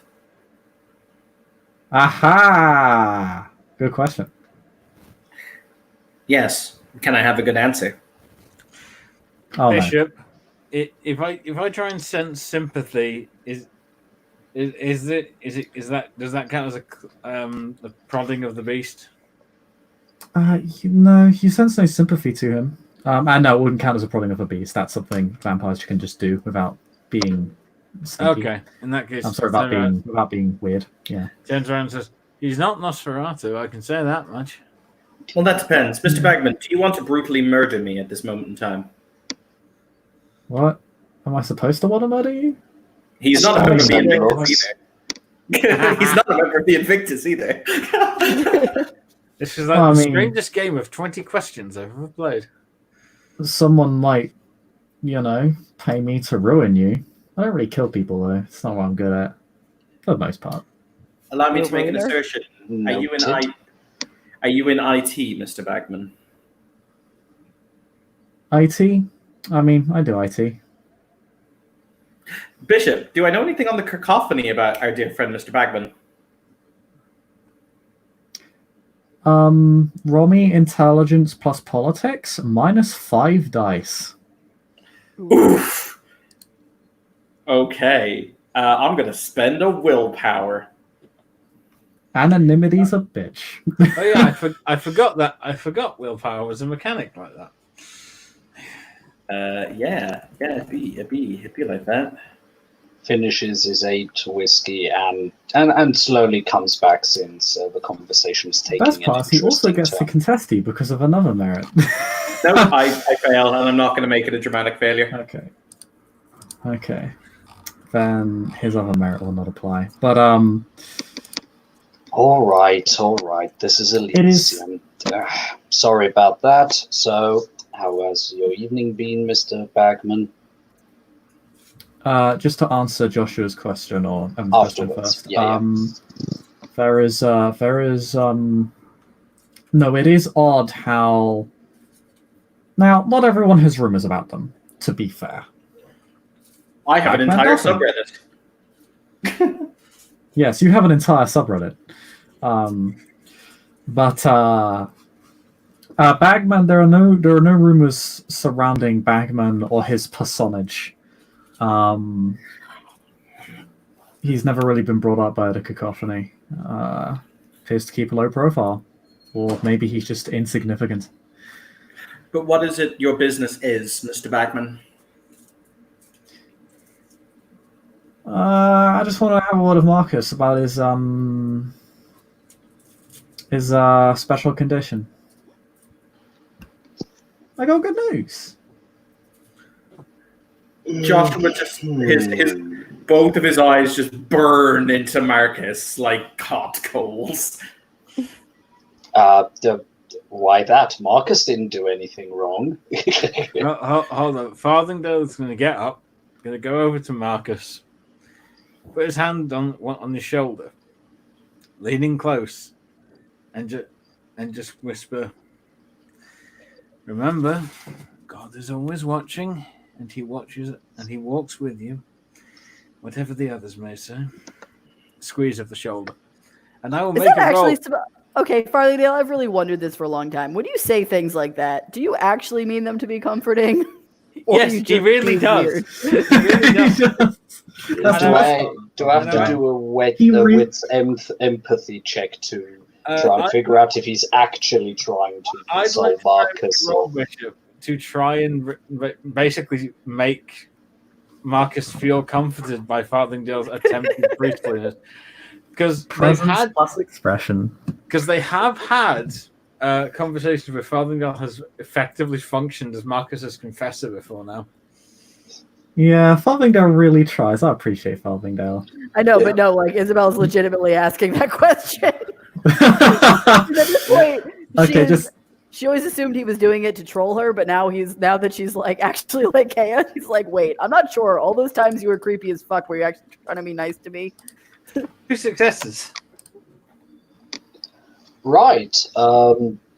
Mr. Irons will surprisingly take some comfort from those words and just go, fine, but no funny business.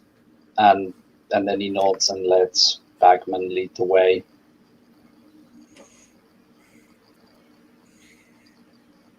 Yeah, sit down. Yes, Izzy, I always mean it when I'm trying to be, well, priestly. Comes with the job. Thank you, Father Farthingdale. Even the creepy stuff, remember? I do it to save souls. It's all for a reason. Yeesh.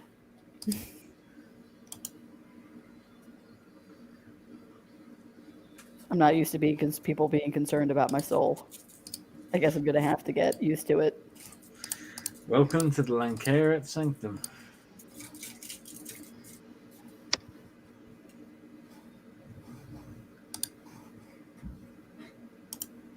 But yeah, Do you wander off of this guy, Marcus? Yes. Okay. So you wander off to another part of the hall. He starts, he already looks kind of shady, and the way he sort of expresses himself kind of slips into that stereotype. Marcus is sorry. Just kind of leans in and whispers to you. So, I've been doing some research. Yeah, quotes. Pray tell. Well, I came across something pretty interesting while I was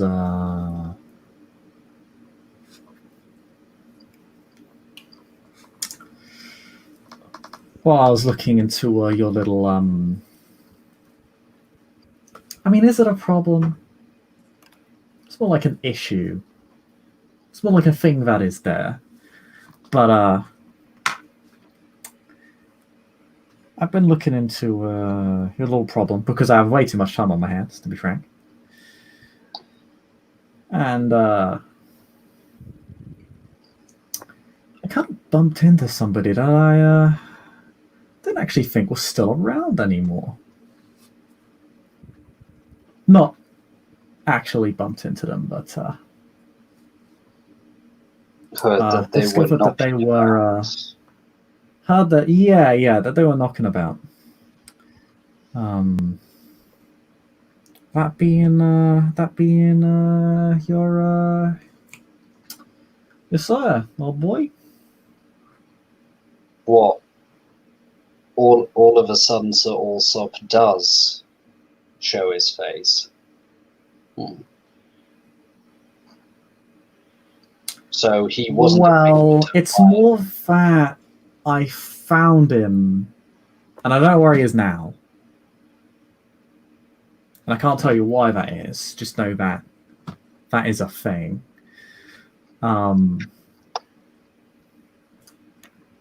But yeah, he's out and about, and was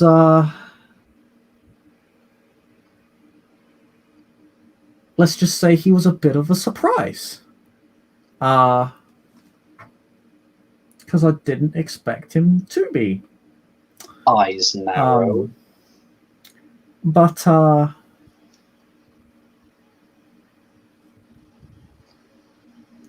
was just wondering because you've been having words with Joshua. Not Joshua, sorry. Actually, yeah, Joshua. Well, not that Joshua. Johnny. The guy in Wandsworth. Yes, that was a almost unpleasant surprise, but we managed to smooth things out. Yeah, I didn't know that he was my step-brother, for the lack of a better word. Well, yeah, and I'm not a scientist. This is something that your covenant will usually cover, but I guess they kind of created the issue rather than solving it this time. Yeah, he's like me.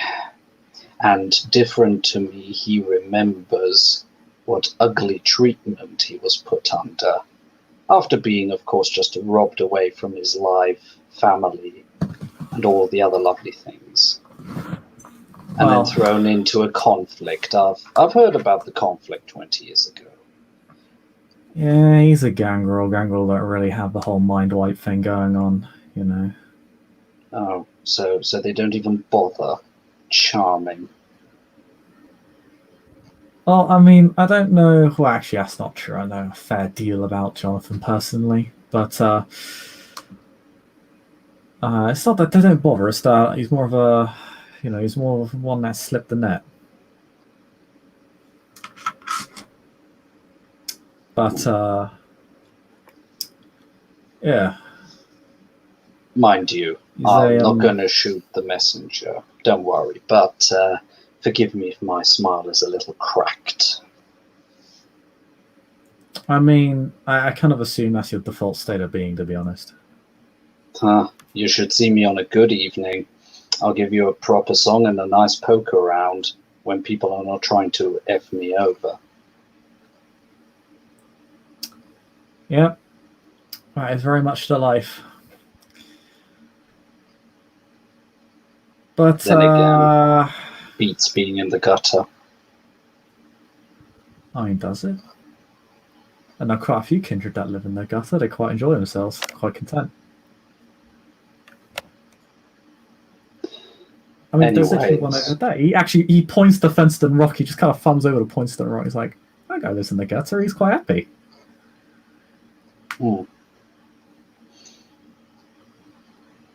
Then again, all I'm saying is that our lives can be quite, quite surprising.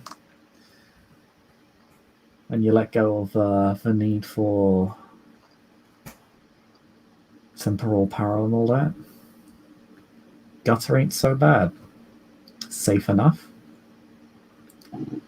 It's great not as place if to lose people that want you dead. Sure is. Then again, I'm not that easily killed. Nah, that's true. You're not easily dealt with. And at that he smiles because that is flattering his beast.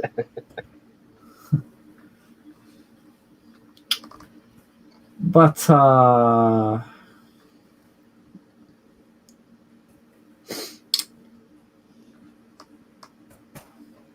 thought I'd let you know that he's still kicking around. He didn't happen to lose any words about me, did he? Oh no, I didn't meet him. I saw him. Mm.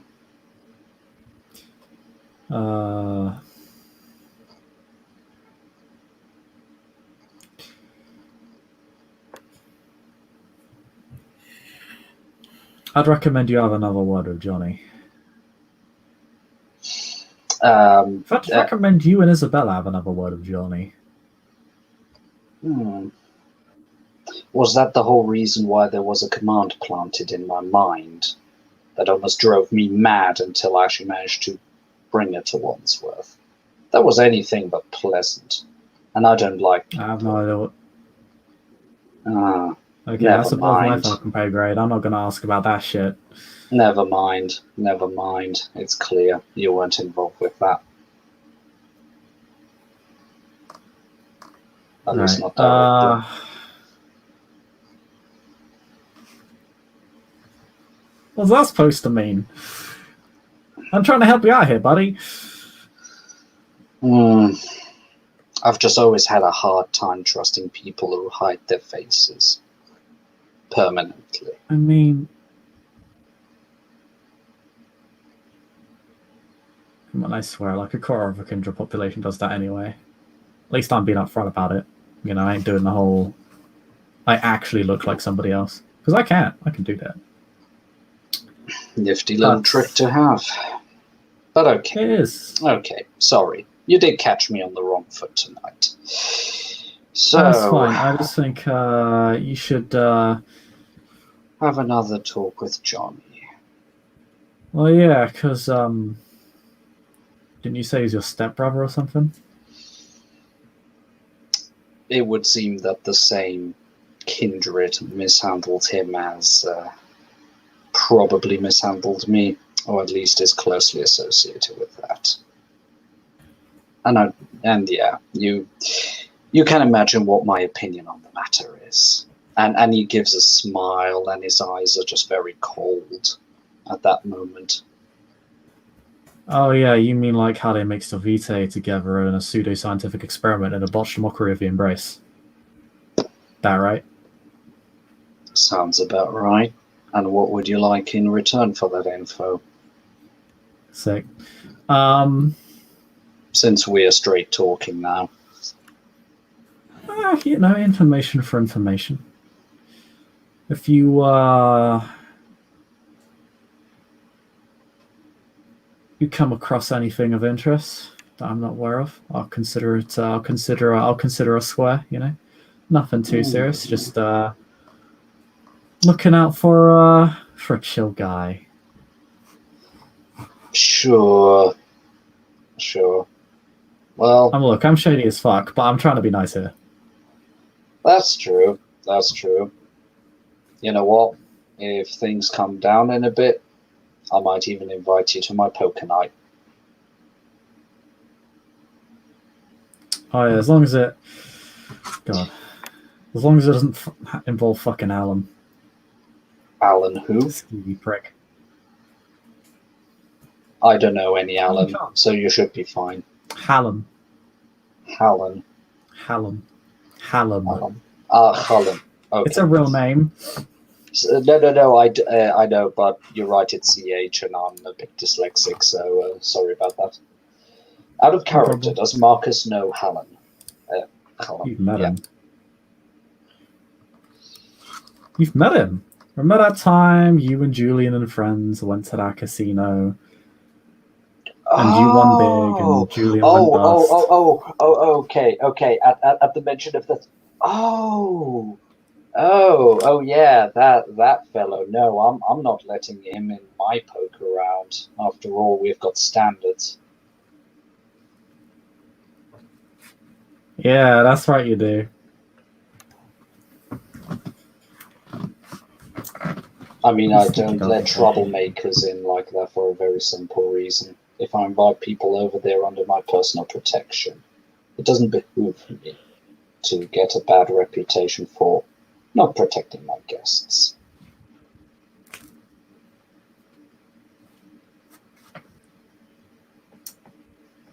Too right. You know what? I just might have a little bit of secret info. I might even have something that I've seen with my own eyes. Info that, as far as I'm concerned, is not widely known. Maybe even known by a handful. But for that, I would say...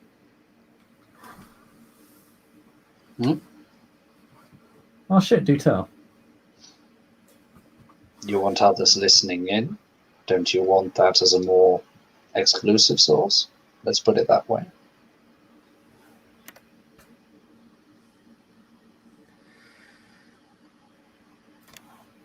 Your choice.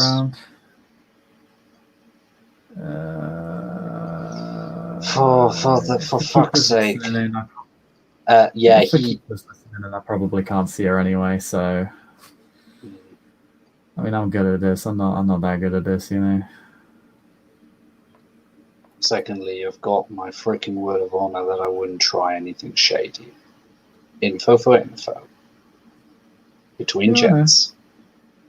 Oh yeah, trust me. If you break a word to me, I'd throttle you. Well, I don't need oxygen, but it still would be unpleasant and very unbecoming for this event. Shall we? And Marcus gestures to one of the balconies. Sure, you're at ground floor, so you'll need to go up. But yeah, you just walk up the stairs into one of the balconies. Yeah. It won't take long. Breaks out a cigarette, offers the other guy a cigarette, more absent-mindedly than anything else. He sort of takes it and just puts it. Yeah, he lights his. Puts it in his mouth.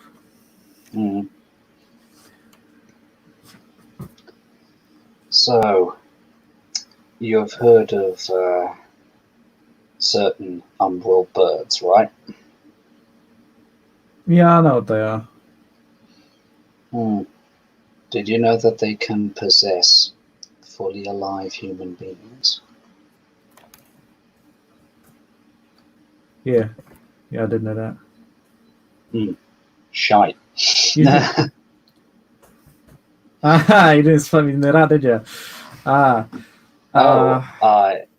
Let's just say I had a run in with them underground, but managed to dispatch the threat, at least for the time being. Huh. Yeah. You mind if Mind if I ask you a few unheard questions? And by that I mean you won't hear them. Because that will be stuff I won't know. Hmm. If it is something too untowards, I'll just say next. I'm sure we'll find enough questions and answers to satiate you. Cool. He remains silent for about 10 to 20 seconds. You hear nothing.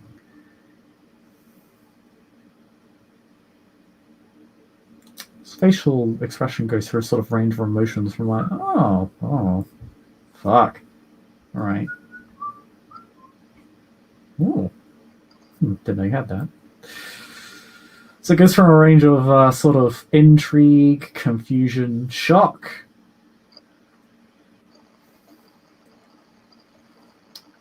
ambivalence, and satisfaction. Good. A satisfied customer. Out of character.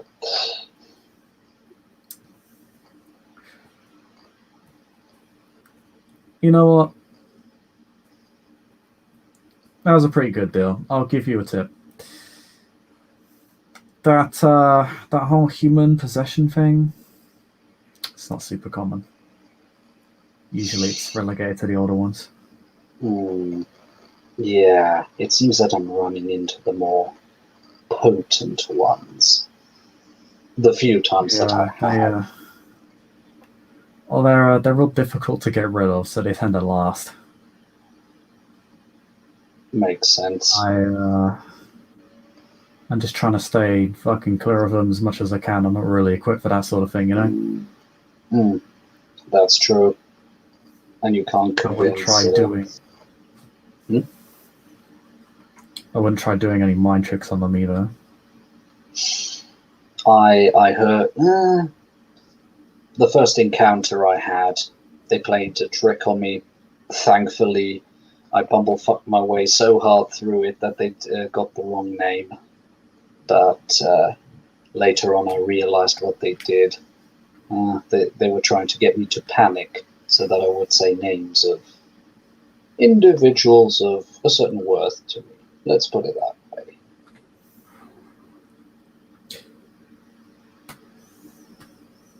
They failed. Yeah, be real careful with them. Some of them could do. And, well, let's just say there's a certain subset of our abilities that I'm really quite afraid of them having.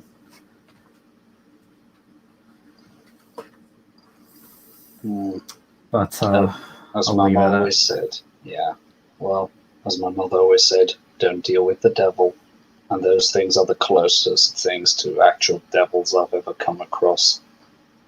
You'd be amazed how many idiots think they can get one over on them and they just wind up dead or possessed at the end of it. Oh! You mean that their ego gets the better of them, and they fall for that, and then in the end they are just their pawns. No, thank you. I've worked hard enough to keep myself free. Last thing I need is some eldritch horror commanding me around. There's a reason not that many of us know about them unless we have to. Because, it only takes one idiot to fuck it all up. As always. And I would say Marcus's expression has gone from somewhat antagonistic to actually quite jovial thing. It's as if, like, they have an understanding. Anyway, nice conversation. Send Isabella my regards. I'm sure she'll tell me to go fuck myself or something. Yeah, or eat a bag of dicks or something in that direction. Not my words, mind you. She loves us all, really. And he'll just hop off the balcony and just land at ground level. Yeah, I pulled that one off recently. It's easier than it looks. He's at ground level now, he can't hear you. He'll still say it, if nothing else for himself. And he'll just, turn around sort and of- rejoin the group in a surprisingly, even a slightly chipper mood. Ah, interesting. Things are developing. And he starts whistling.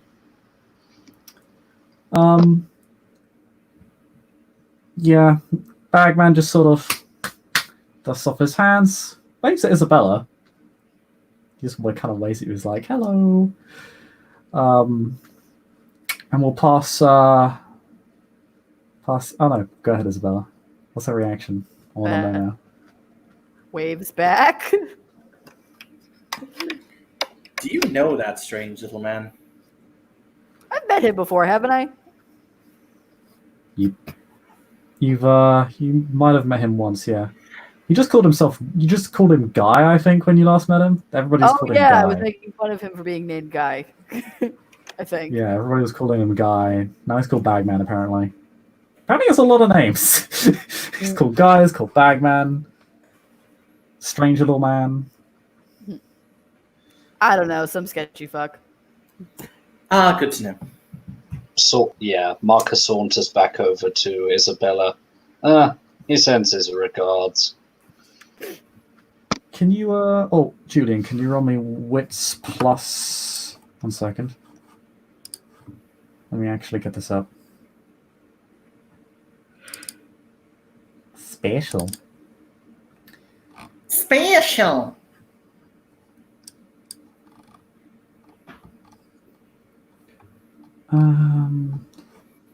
Roll me either wits plus composure or wits plus larceny.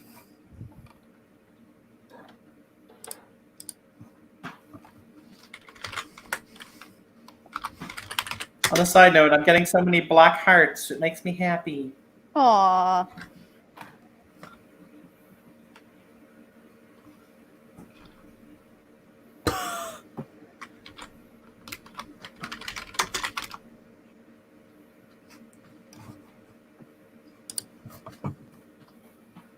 Oh, Julian? Oh, hope I wasn't muted. Sorry. I said, yeah. What kind of roll is this? So what's plus composure, right? Wits plus composure, wits plus larceny, whichever's highest. Okay. But no, it's something about sensing the world around me. My acute senses kick in. So. Yeah, your key senses apply here.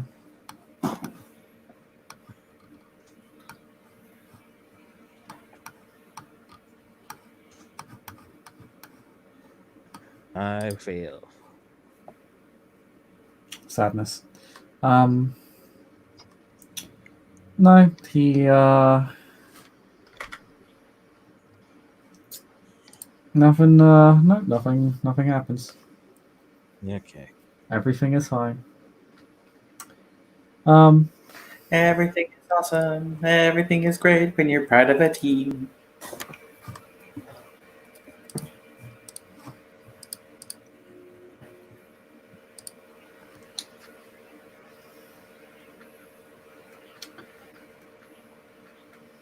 Yes, it is. When you just put your hands in your pocket, though, you do find a little a folded up note in there that you don't recall putting in there. I do not. I open the note. I hope it doesn't explode in my face.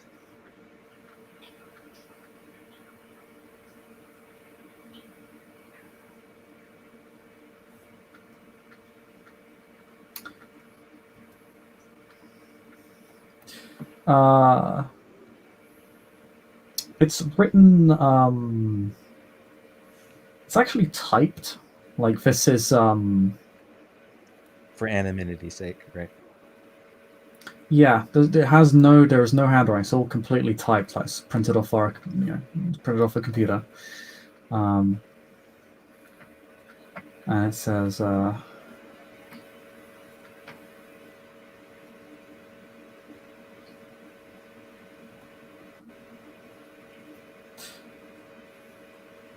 It says it's less of Kogan and more of a council. Stanton's back. Look into the Order of Mysteries as well. Stanton. I can roll me intelligence plus politics, including if you. Well, I don't think I have any order status anymore, but if you had it, you could have used it to roll additional dice. I would have. Just roll me intelligence plus politics. Okay. Unless it's that one guy that's kind of a that's kind of a bulldog that's hard to catch. I remember the one stand I'm thinking about. Yeah. I think I remember. Wow, this dice roll has the thing. This dice roll has a thing against dairy farmers. Because if I remember right, he's the guy that kind of looked traditional mobster. He's a bit of a bulldog, but he's very oddly quiet. Like he disappears for long periods of time. If I'm remembering this one right.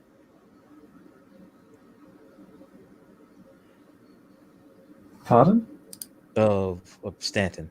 If I'm remembering if that's a vampire, I think I remember hearing about way back when. Mm-hmm. I said I know I failed successes, but if I'm saying the right information, do please confirm. I don't think Stanton has ever been discussed with you, so. Okay, I feel like I have because No. guy. But alrighty. But Julian is not aware.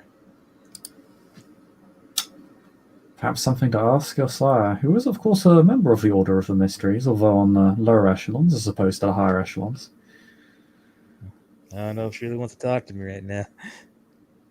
I have a weird feeling I guess I shouldn't talk to people.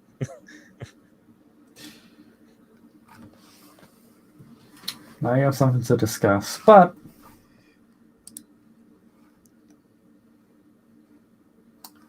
you're all left to discuss matters amongst yourself for the next 5 or so minutes as I have to briefly AFK. My apologies.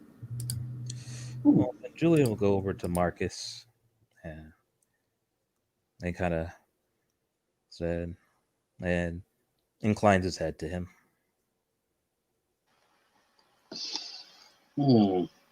Against all surprise, I was able to get some information I wasn't expecting. That's good, I guess.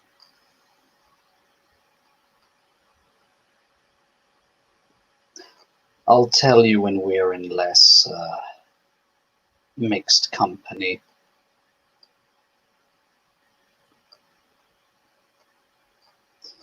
But nothing untoward happened.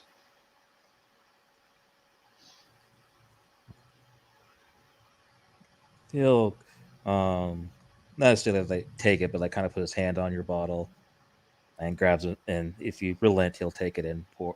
And yeah, he does. And begins pouring himself something and drinks it. But he doesn't have his blessed life on, so it's very numb to the taste. So it's more like just doing it to do it. Yeah, Marcus just goes like, I guess sometimes it's a blessing that it doesn't affect us.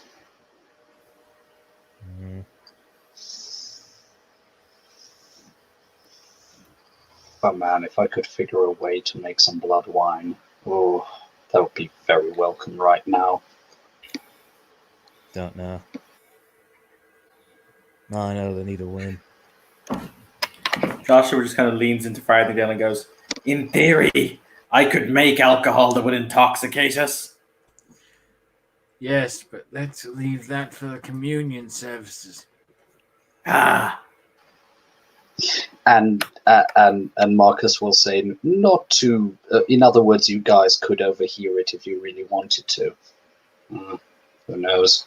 Maybe I should poke one or two of the crone who owe us anyway.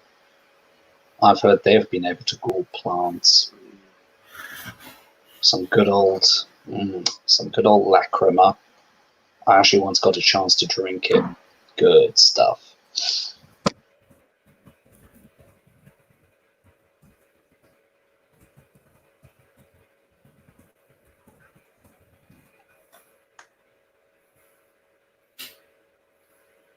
So, shit, on a side note, Pete has been sitting in the wings. I don't know how long he's been there. I do not look at my screen when I host these things.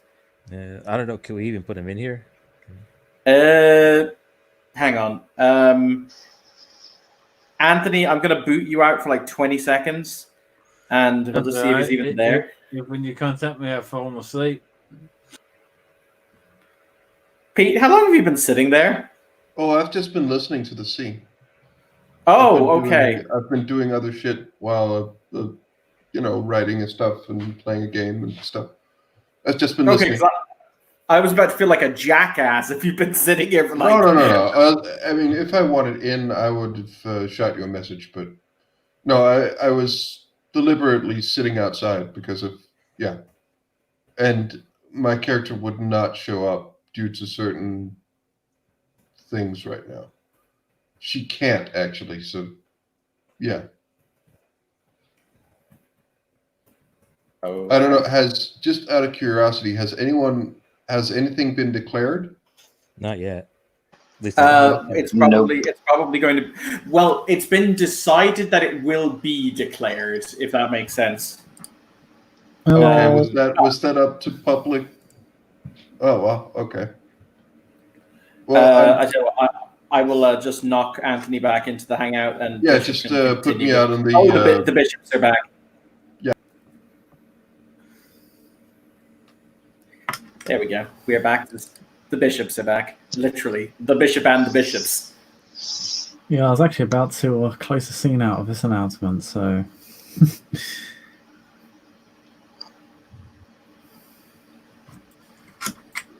All right. So.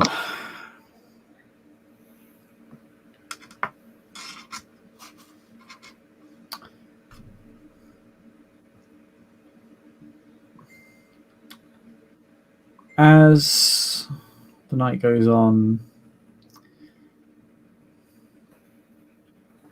there will be the loud clacking of champagne glasses as if to get everybody's attention.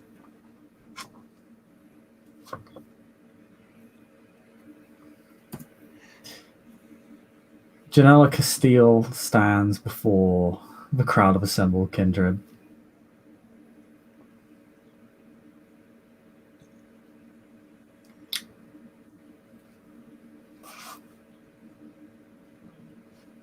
Ladies and gentlemen of the court of London,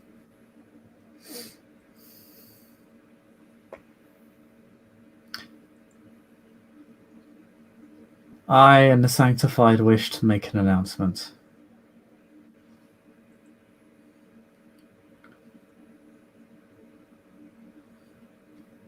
I wish it were better news, given how trying these nights have been for many of you.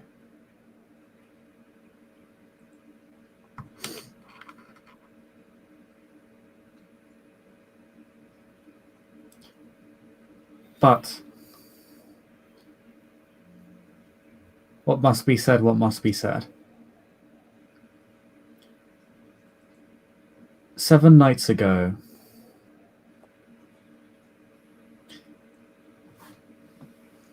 one of our bishops had their haven assaulted and their friends attacked by the so-called Sheriff of London. This bishop, innocent of any crime against the domain or the traditions,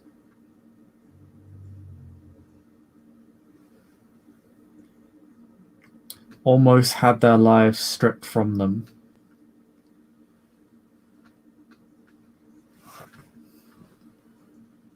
In a flagrant violation of sanctified domain and the very laws that this princedom is meant to uphold.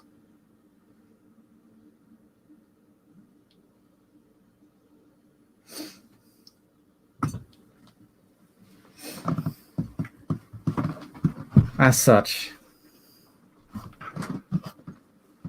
it is with great sadness and regret that the Sanctified will no longer support the Prince's claim to the Praxis of London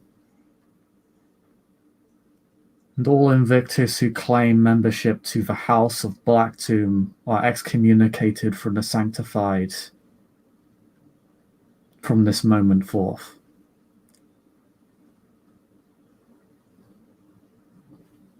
For none whom support this prince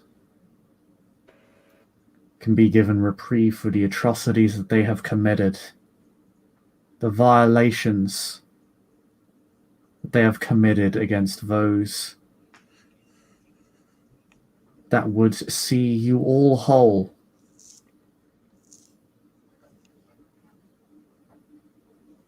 And for the many evils they have committed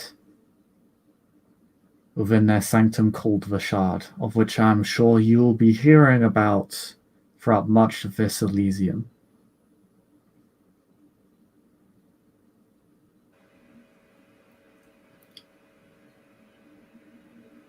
That is all. May God guide you on these weary nights.